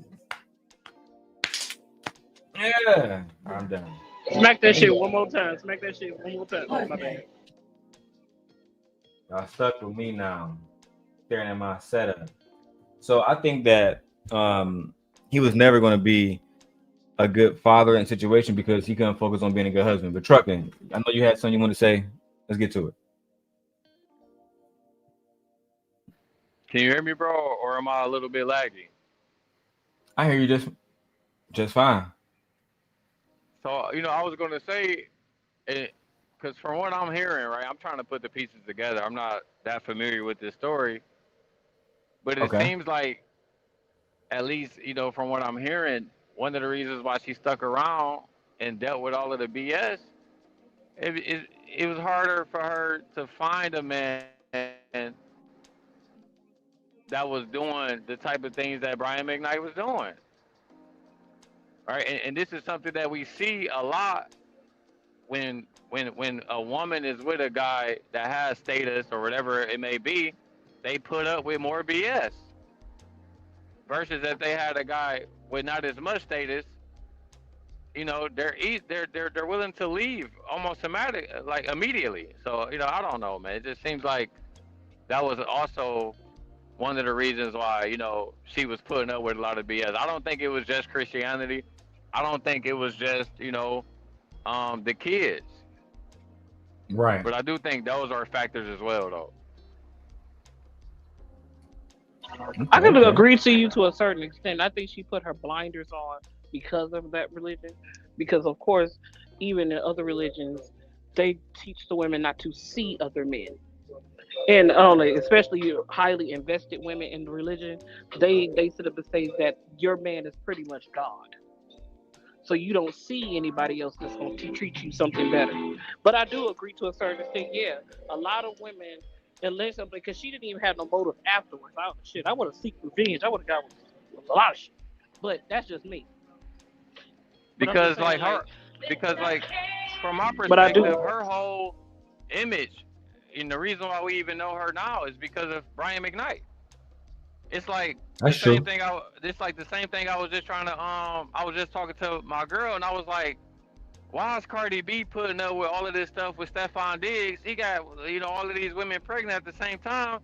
I just couldn't understand it because Cardi B has money. She has status. She has all of these things. So why is it that a woman, even on her level, is willing to put up with so much? Right? It's something that I can't understand. But I'll this is bring it what we back. I'm gonna let tend you to hold it see. down. No, I wanted to hear your thoughts on this too. I wanted somebody to try to explain this to me because at first I thought it was just like women, who was just like they ain't have that much motion or whatever it may be. They tend to put up with this stuff whenever they're with like a richer guy or a guy with status. But then I see Cardi B going through the same thing, and now I'm confused. I'm like, well, is it just stupidity at this point, or what could it possibly be, Nay? I don't. I'm like I Maybe said, you it's can the break it problem. Like down. I said, women are indoctrinated to be selfish, to tolerate men and treat men as if they are gods. I'm like, she's not a awoken woman. She's not an enlightened woman. An enlightened woman is not going to tolerate that. A whole autonomous woman is really not going to be subjugated to any man. Because at the end of the day, we're supposed to be a service. If we're going to be in a commitment, we're supposed to be of service to each other, not me be just of service to you. You have to value those vows just as much as I value those vows. And if you don't do that, then there's no sense of being with you. But I'm like, we have been indoctrinated. A lot of people, period, especially who are in a religious have been raised in a religious background, have religious backgrounds and everything, are born indoctrinated. They're indoctrinated into this shit. So women are So, taught. So women are taught. I was like, even when we were so what sold is to Cardi kings, B excuse then? Because it don't seem like she's she's a, that much of a religious person. I mean, no, she's indoctrinated. It doesn't mean that she wasn't shown certain things. Indoctrination is not just, reading it in a book. So I'm like, this is traditional that's been passed down for generations. Women were sold to kings, and yeah, we were sold to kings, and yeah, we still had to tolerate this man being with different women, even though I am the queen. Nate, I don't disagree with you, but I feel like there's one important thing that I wanted you to mention that you didn't mention. Go ahead. Women put on their blinders when a guy has success, status, and money. They put on their blinders so much for these guys. That's what I'm saying, but that's how we were indoctrinated to think. That's what you told us to do. You should have been saying, in order for us to be more valuable, is to get with this man. Make sure you go after the man. This is what you taught in the manosphere, right? Make sure you get success. Make sure you get all the money that you need. Make sure you keep yourself fit, friendly. You must say fit, friendly, and with money. That's what you told us. You said the man with status is the best man to be with. And when he have all those things, you better be able to tolerate him. He should be able to have whatever. That's not he what I wants. heard from the Manosphere. What I No, I'm heard talking from about the Manosphere. the red pill. I'm talking about red Okay, pill. let me tell you what I heard from Red Pill. What I heard Red Pill men tell women is that you can deal with these guys. Who mic is that? Who mic is that? No, it's mine. So what I heard Red Pill tell women is that, hey, you can get you the Brian McKnights of the world, but this is the type of stuff that you're more than likely is going to have to deal with. Why not just get you a guy, right? That's a average man, right? Who's going to actually love you, respect you, be loyal to you. But what we tend to see is that, and this is what we're seeing from this interview, right? A lot of women, they rather put up with all of this nonsense and be with the Brian McKnight type of guy for whatever reason, right? And for reasons that we already know. So I don't agree with you as far as you saying that's what the red pill guys are. No, I don't think that's what they're saying, because I hear these guys telling women all the time that, hey, you're going to get with these high value guys, but more times than not, they're not going to be loyal. But they're that's not going to be faithful. so. What's a wholesome man? You should be able to establish a wholesome life and still have character, charisma. You still should be able to do those things. Yes, you could be a high value guy, but still know how to care for a woman, how to cherish a woman. It shouldn't be those things that you're talking about are materials. They come and go. And yeah, you can say women come and go, but a good woman, it comes one in a million, what y'all would say. Right, but Nate, I'm not talking about what it should be. But that's what I'm saying is the red pill need to be teaching that. Yes, you can. I'm like, you should be teaching. Oh, if you get with this type of man and he got a whole bunch of money, you got to deal with him having multiple women. You should teach a man, even though you have a lot of money, you still need to have character about yourself. You should carry yourself with integrity. Know how to treat a woman and all those things. That's what you teach them. But, you don't Nate, teach them. But Nate, that's also going back. But There's Nate, that's also going back to what it should be, right? That's men with a lot of money, they should be good. They should still be loyal. But we all know more times than not, they're not going to be that. That's what I'm saying. So the red pill is not teaching men how to be wholesome men. You teach them to be a playboy. I know if I got all this status, and I know I'm like, if I get all this money and stuff, and I become a billionaire, guess what? All the hoes gonna be here. I can have whatever woman I want. But the last time I checked, the red pill was made to teach women more than it was to teach men. What you did? Why? Let me finish, Nate. Just let me finish. Right? Because clearly, right? I'll answer that question too. Why do you need to teach the women? Because clearly, right? Brian McKnight's wife, she didn't know no better, right? She fell into her natural woman ways, right? And she put up with all of this BS. What's a natural woman way? What you think is a natural woman way? What we was just talking about, right? That's not a natural woman way. What's a natural woman way? I'm gonna answer it, but you can't keep cutting me off though. I'm gonna answer it though, right? So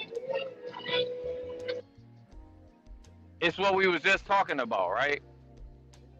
All of the BS that she put up with, right? Everybody said it was for Christianity, it was for the kids, but we also know that if Brian McKnight wasn't Brian McKnight, she probably would have never put up with all of that. And that's why I brung up Cardi B, is because we see Cardi B dealing with the same thing now. She's willing to go through all of that, of what she's going through, because it's Stephon Diggs. We all know if it was just a regular guy, wasn't in the NFL, didn't have a $100 million deal, she wouldn't be going through all of that. That's the natural, and I'm not saying all women are like this, Nate. But more times than not, we all know this is what we see. Okay, like I said, that's not explaining the natural woman way. The natural woman way that I was looking for, because most of the time y'all think that's what it is to be submissive to a man. We supposed to tolerate everything that a man does. A fully autonomous woman does not tolerate stuff like that. Period.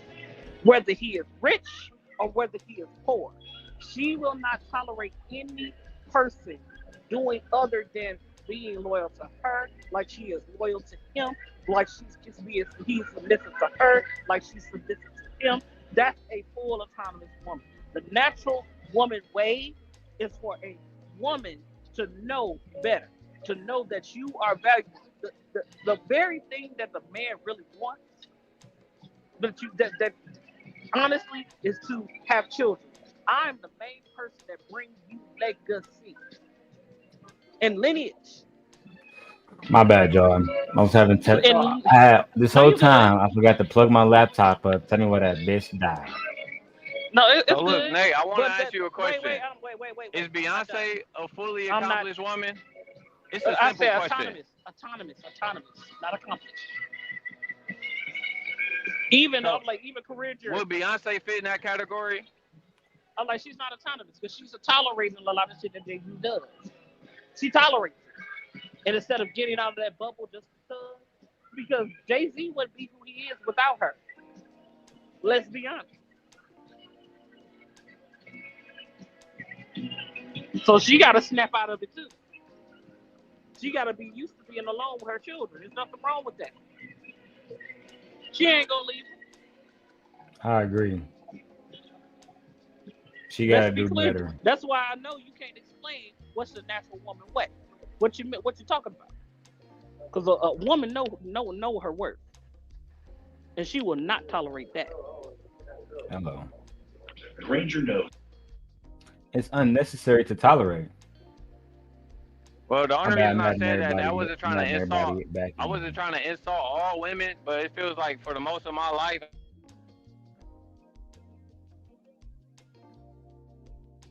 We listen to you, bro. Oh damn, we done lost that nigga. All right, there you go. He back, but he's clearly having connection issues.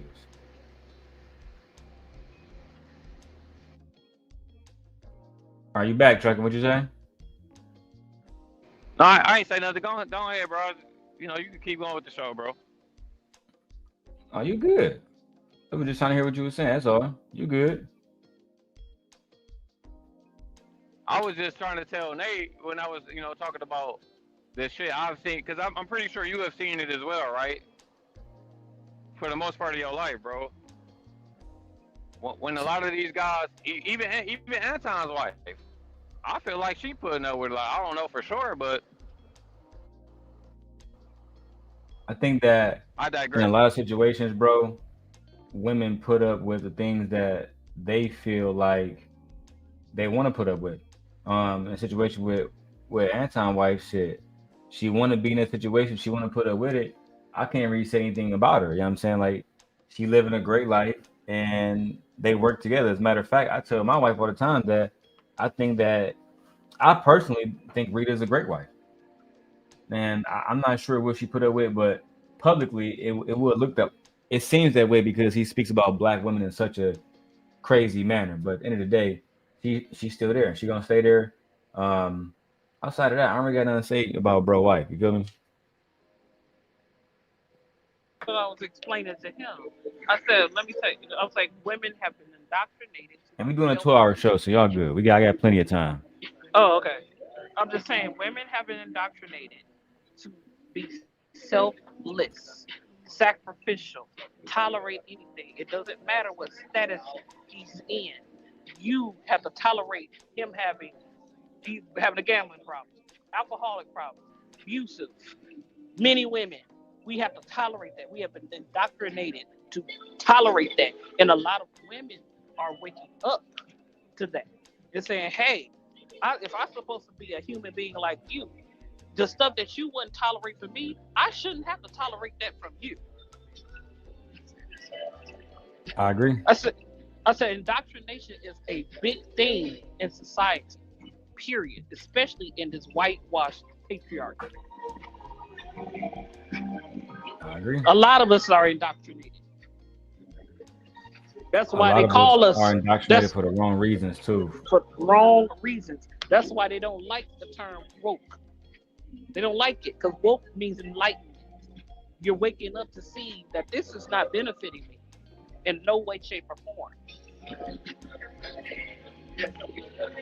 I agree. And shout out to everybody watching on all the channels, man. Whether you're watching on my YouTube channel, my Twitch channel, my wife's channel, if you're watching anywhere, we appreciate you guys. And we want to get the channel back going. We want to donate. We want to see more donations coming in. But more importantly than donations, hit the like button, subscribe to the channel, and share the video out to a friend because that helps us grow. That's all we ask for, all right? But until then, let's keep going with our video. Let's review it. That's what I mean. You know, there's so many layers to our dynamic as a family. To take certain things said at face value really discredits, like my mom said, every single part of this that's gone on. Right. And especially when it comes to me and of course my brother now. The things that have been said about us even are just like, they're just petty and spiteful. So let's talk about that, because I've heard your break. Your father describes the break between you and him as occurring later, because he says even after the divorce things were okay, even when he had a new girlfriend, even when he remarried things were okay, that things were still stable and solid. He says at some point you guys came on the road with him. He wanted you all you all were artists, and he wanted you to experience the road. He wanted you to know it was like to play in front of crowds and to also have to get up early and do all the things. And when y'all got there, these are my words, my interpretation of him. He said y'all were a little entitled. He said there was a lot of drugs, a lot of laying around. Then it was, I miss my girlfriend, I'm going back. Right. That there was a lack of kind of accountability, maybe a slightly lower work ethic than is needed. Unbelievable. That's the gist. That was my takeaway from him, and that he got tired of babying y'all also. So Hilarious. What do you say? All right, here we go. Here You we got to go. think, man. Now, the longest amount of time that me and my brother spent. This is about to be so fucked up, Nay. Again, I did pre-watch this interview so I can give this context. Nay, he said the longest time he ever spent with his father, him and his brother, God rest his soul, Niko, the longest they spent with their father, Brian McKnight, is when Brian and their father, when Brian Sr. allowed Brian Jr. and Niko to come on tour with them. That's the longest and most time he ever spent with any of his children. But let you guys hear it out of his mouth right now. And that he got tired of babying y'all also. So Hilarious. What do you say? All right, here we go. You got to think, man. The longest amount of time that me and my brother spent with my father consecutively were the 9 years we toured together. I started touring at 17. Right. Yeah. All right. My brother's 14. Hadn't spent any time with my dad like that yet. First of all, I think that it's inappropriate to take young men who are 17 and who are 14 years old on tour, away from school, away from being normal teenagers. I think that's inappropriate. Personally. What do you think, Nate? Do you think it's appropriate if I took a 14-year-old Egon on tour with me? I think that's wildly inappropriate, and Brian McKnight should have known better. Yeah. Were they trying to sing? Were they singing with him? Yeah. Now, if they were Yes, working, they have a music career. Yes. Okay. If they were working, they want to sing with their father. I don't believe they was working. Yes. I was like, okay, so I wouldn't really allow it, but you are their father, and if you want them to know what it's like to be on tour and stuff like that, I would be okay with you showing them. It's okay with you showing them, but no, out of all honesty, no, I wouldn't want that. I wouldn't want. I'm like to subjugate my kids, even though they want a career like this. I would sort of say, hey, out of all honesty, there's a lot of bullshit that comes with being a singer. He wasn't. I'm like, he wasn't like truthful with his children when it came down to, hey, I understand y'all want to be singers, but this is the light of being a singer and the darkness of being a singer. There are sleepless nights. There are times where you have deadlines. You have to always there are this, that, and the third. No, you was probably showing him all the holes that you can get for being a singer. You was probably showing him the glitz of it. He ain't really showed them the good side of the music industry and the dark side of it. I promise you, he taught them how to be exactly like him. Bad fathers, and hoes. ultimately, that's all he did teach them. How could he teach them anything else if he don't know anything else? He don't know shit. He was a bad father himself. Awful father. Welcome back to the show, Truck and Trader. What's good? What's good? Another day, another dollar, my brother.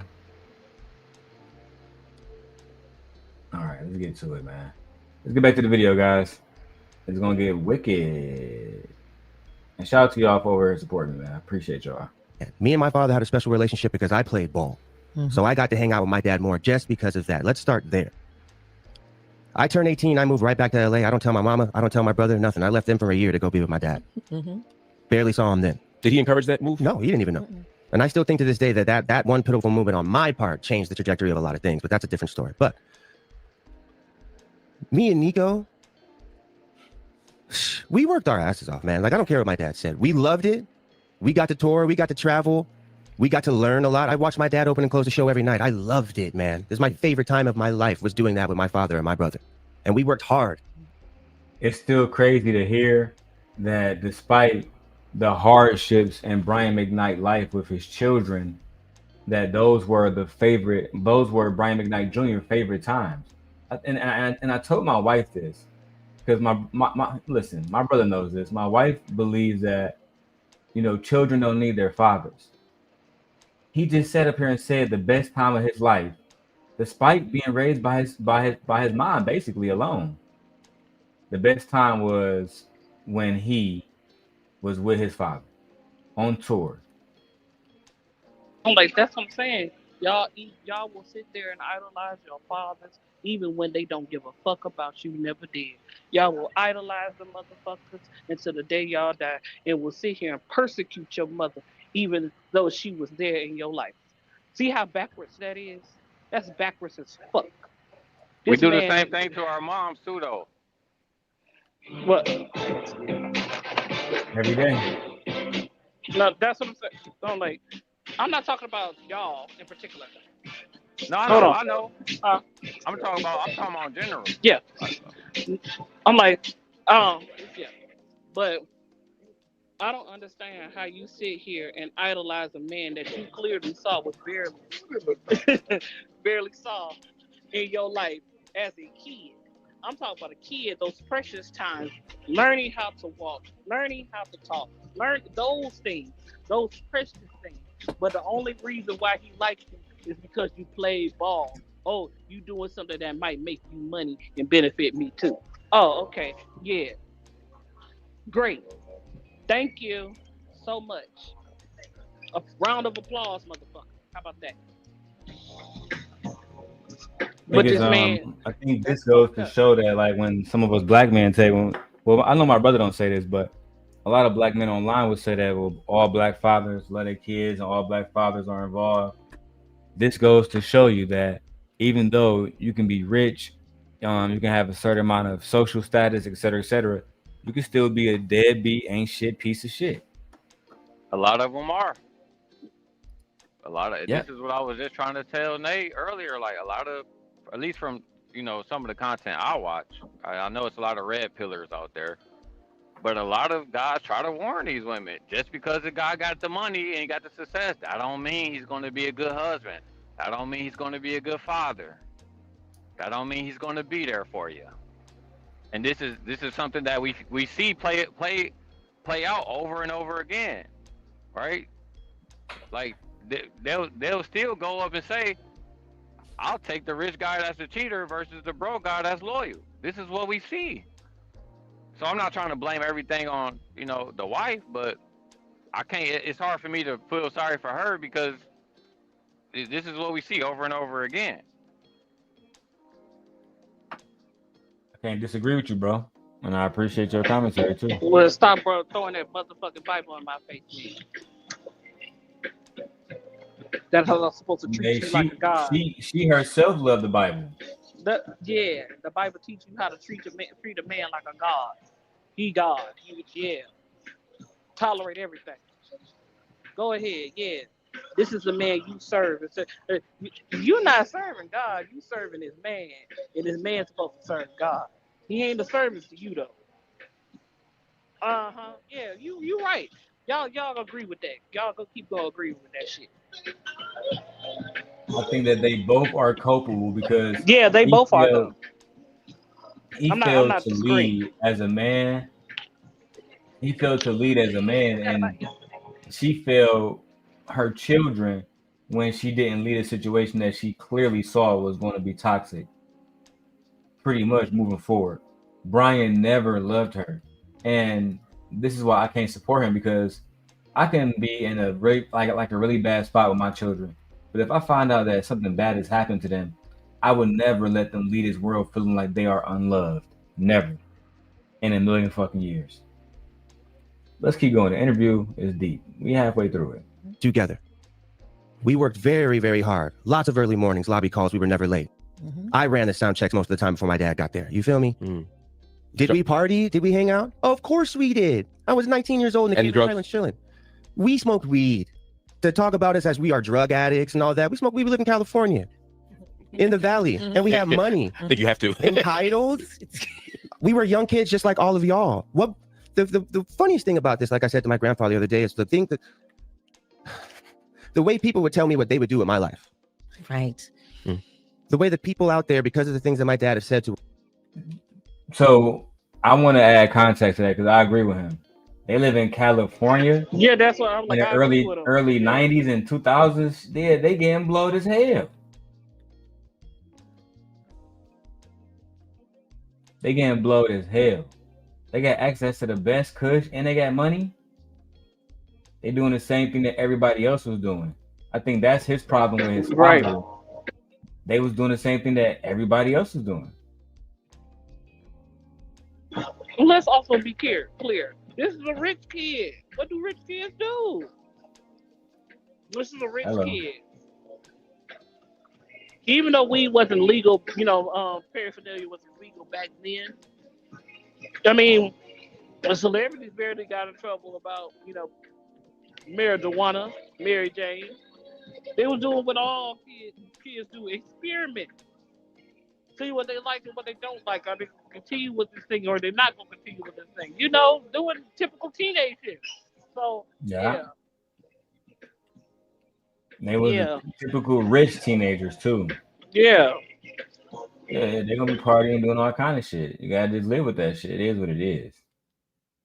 They never was bad kids, though. I think that's the problem that they have. Is like, what the fuck? You trying to make it seem like we are bad people when we never were. Anyway, let's keep going, guys. Shout out to y'all for watching the interview with me. Appreciate you guys. It's astonishing to me what people think they would have done in my shoes, particularly. I can't speak for my brother, and he's not here to speak for himself anymore. Right. So the things that have even been said about him as of late, those are things that, again, I won't let slide. But again, absolutely not. Our break with my dad came way later. It's interesting that you said Mother Grandma Elaine kicked Dad out, or didn't kick him out, but he told him he had a year. That's what he did to us too.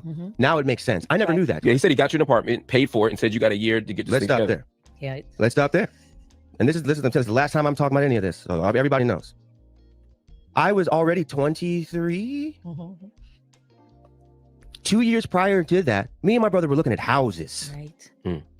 This is back when you can get a crib in Porter Ranch in LA for $2,000 a month. We're talking 15 years ago. We were looking at houses based on promises and just promises that we were made about what we would get if we did the last tour, which we had already decided that we weren't going to do because we were becoming a rock band. And my brother had just had surgery on his hernia, couldn't even travel without being in constant pain. And still did. And we still were doing it. Still getting begged to fly out. Still having to do it. You know what I mean? So that's why, like, when I hear stuff like we were just a couple of young, entitled, drug addict kids, when? Well, I made more music. We did more for him during that time. I produced and mixed the last of those 3 albums he worked on at the crib when he lost the studio. When he had all of his gear, legendary gear. So exposing you. Damn. So you telling me that the music, the last 3 albums you had your son produced, and you don't even want to give him the credit for that? But those were the best times of my life. But this man don't want to even give him credit for the music you helped him make. Despicable. Y'all Nay, he said idolize. these children were lazy, entitled, young, spoiled kids. He didn't tell Anton Daniels that his last albums, we literally can go and see that Niko was credited. That both sons were credited. They worked on the album. He didn't even say it. Yeah, he didn't say shit about it. He didn't even say it, but y'all boys will sit here and idolize that shit. Even though he's still showing you how much of a piece of shit he is, you will sit there and still idolize that man. Oh, those were the day he took me to the park was the best day of my life. The fuck are you talking about? Huh? But you know what though? I still can't help but feel like Young Thug right now. Whoop-de-doo. Whoop-de-doo, nigga. Like you just told everybody you was looking at $2,000 houses in the early 2000s, which means in today's prices we probably talking about $3,000-$4,000 houses per month. You know, I'm not trying to sound insensitive, but it's like, bro, you wasn't working at McDonald's when you was 18, 19. You was living. Now, I get everybody still have their own struggles, but yes, bro, of course everybody's going to hear the shit you're saying and be like, Nick, you are entitled in some ways. You can't fully deny that, bro. You was going on flights and fucking producing a fucking album for your dad. Whoop-de-doo. That's just so fucking hard. That's just slave work. Slave But they didn't do it for free. They never said they did it for free. They were paid. They were being paid. So that's not a whoop-de-doo. Hey, Because they were getting paid. Shout out to Linda Gamble in the chat showing us some love. We over here, our small little channel. I think the message with this one trucking is on Anton's platform. Brian McKnight made it seem like, well, my sons were just some lazy boys who wasn't doing shit. Come to find out, they were literally producing music and was basically still being shitted on by their father. No, I get that part, bro. I understand that part. They were working, so of course. The only thing I was trying to say, bro, is like, I don't know, maybe I come from a different time. I'm not saying that they're lazy, but it's like it's just the way he's making it sound is if they was working 16-hour shifts at the factory or some shit. That's the only thing I was saying, bro. It don't matter. Sound check, that's a job. That's still a job. He got a job. They were doing work. They weren't doing it for free. So with the mere fact that you keep saying that they were entitled, they weren't, because they worked for their money. They worked for that. They worked. It wasn't free. You're acting like their father gave them the money to do that. No, they had to work for it. If anything, shit, they gave him opportunity to get free music produced. What are you talking about? That's not a whoop-de-doo. He doing what regular people do when they have accomplished something or when they work a job and they can put a key in their own house. That's what they did. That's not a whoop-de-doo. Huh? That's not entitlement, baby. Entitlement is my dad paid for everything that I didn't work for. No, they weren't entitled at all. Let's go back to the interview. At the crib because he just didn't care no more. Just didn't want to make no more music. And then all this is what was going on at the time. He ruptures his Achilles. He's doing all the pieces. He's going through his midlife. He'd have been my age then than I am now. We saw it happen. Let me show you how your pussy works song. That same period of time when he lets me and my brother and my best friend do the theme song for youporn.com, and they bring a bunch of porn stars to the crib and have us shoot a music video, and he leaves us there with his handlers, and they allowed us to do this. But we were entitled, drug addict kids. Where was the parent that were with us, around us? My mom's in North Carolina and only found out about all this when we told her. And how old were you? How old were you? 20. Now, there are people who are going to say, you still grown. My brother was 17. That's grown? 20 years old? That's grown? Again, I would love to see what y'all would do in that situation. I was 20 years old. 20. Now, I'm going to defend him in this situation because I remember when the situation happened with a lot of different men, but I'm going to specifically say Shannon Sharp. Women were saying that Gabriella Zuniga was not grown, even though she was 20, I think 24, 25 or some shit. But when she first met Shannon Sharp, she was 20. or 19. And they said, well, she was not grown and she was incapable of making choices on her own. In the same spirit, I'm going to give him that same energy. Just that simple.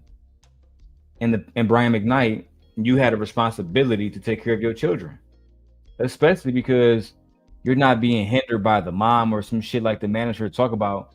You just got to be a good dad. It's just that simple, bro.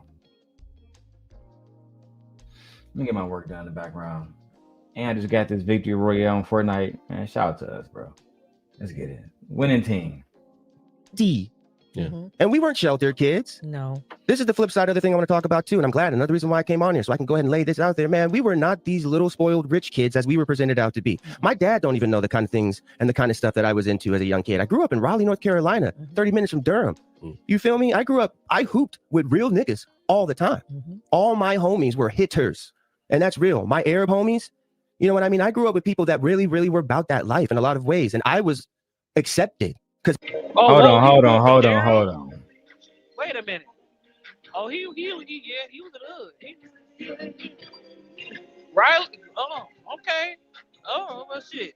Take that back.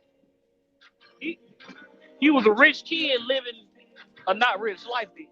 Exactly, man. I was about to say that. He was a rich. I don't believe that all his friends were hitters. I don't believe that. But I do believe he grew up in a rough neighborhood. Yeah. I was like, but then again, could be. Because these are not rich, these are broke kids in poverty. So it's a mere difference.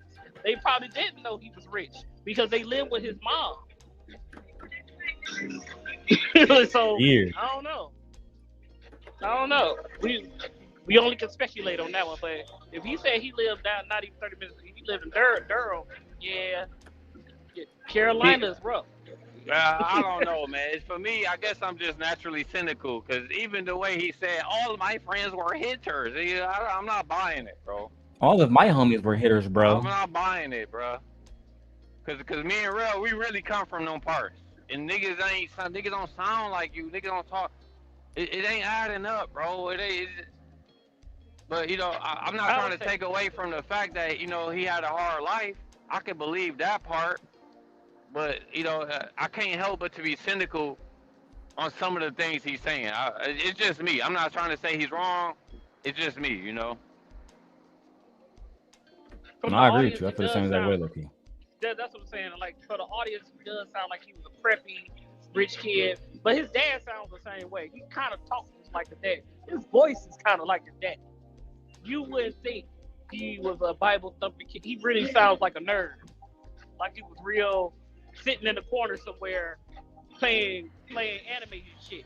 Come on, cause we ain't never heard no King Von, no Lil Durk sound like this, bro. It's just, I feel like he keeps trying to up the levels on his struggles and shit. I'm not saying he never went through the struggle, but it feels like he's kind of hyping it up a little bit at this point. But bro, you know what I'm saying, you know bro? What? I do know what you're saying. But you know what, Daryl? This actually shows the concept of euphoria. How these rich kids would come into this area and just be like, they idol, like how poor people idolize or you know what word I'm looking for, fantasize about being rich, but the rich kids fantasize about being poor. Yeah, they want to be like regular kids. They don't want to be like these niggas. That child, it's bad. Like, okay. You got people thinking that they want to be like Brian McKnight. Brian McKnight kids don't want to be like Brian McKnight. That's just the facts.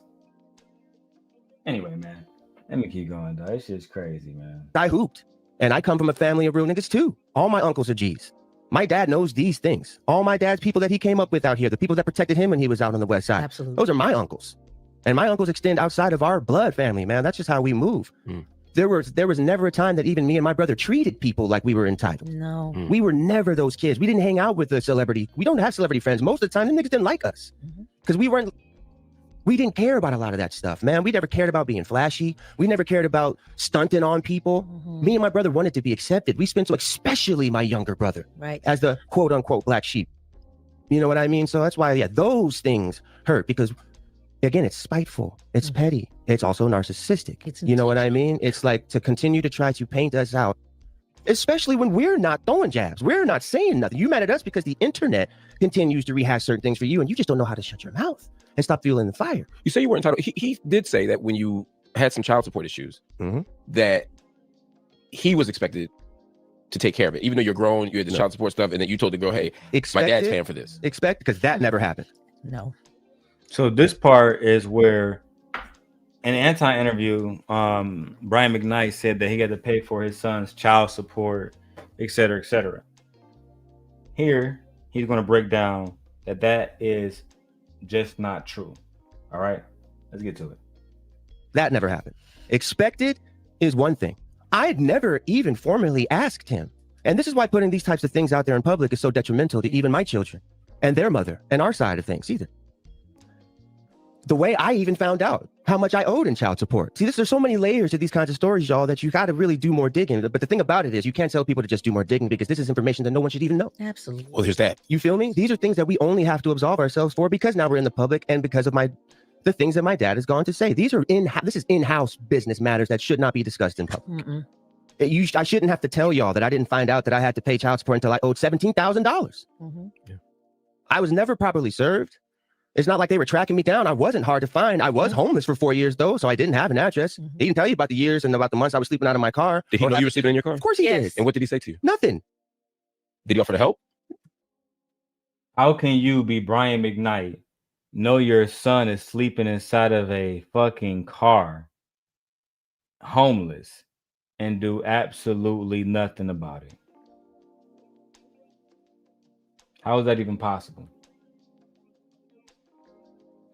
How is it even possible for you to have a child out here homeless and you don't care enough to say, you know what, I'm going to make sure that this child is fine. I'm going to make sure that they're in a house that they love and they're protected.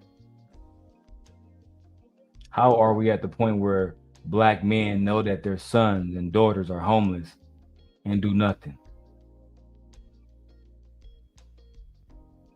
Man, let me go ahead and get out of here. Anybody got any final thoughts? Because I'm going to do a part 2. I got some pre-recording I got to get done. Start with Trucking. You got any final thoughts, Trucking? I just want to say, bro, thanks for having me up on the show. Everybody hit that like button, subscribe to my brother's channel. If y'all want to hit my Cash App, say, no, I'm just kidding, bro. Just want to say I love you, bro. If you're going to be off tomorrow, bro, hit me up. I'm going to be off Sunday and Monday, so if you want to hop on, you can get some games in, just let me know, bro. For sure. I definitely will. I definitely hit you up for sure. I'm going to be at work, but I'll hit you up. All right, and Lady Nay, any final thoughts for us before we get out of here? Basically, y'all like, share, subscribe to the channel, hit that notification bell, and we'll see y'all later. We'll do a part 2 where I'm not at home at work. Oh yeah, you already know I'm gonna do a part 2 for sure on this one. Yeah, it's good. This is getting dark, but I like it. I like this interview. I believe them more than I believe Brian McKnight. Like, we knew he was lying, but this brings more context and it's a little more believable. Yeah, they was on some straight bullshit the entire show. Anton and Brian McKnight. I think that in their interview, they should have just allowed more transparency. And the only way that you can do that is have Brian McKnight Jr. there and the ex-wife there. I think it was a missed opportunity. That's my final thoughts. But with that being said, please make sure you guys hit the like button, share the video, subscribe to the channel, all of the channels. With that being said, we are out of here, man. Peace.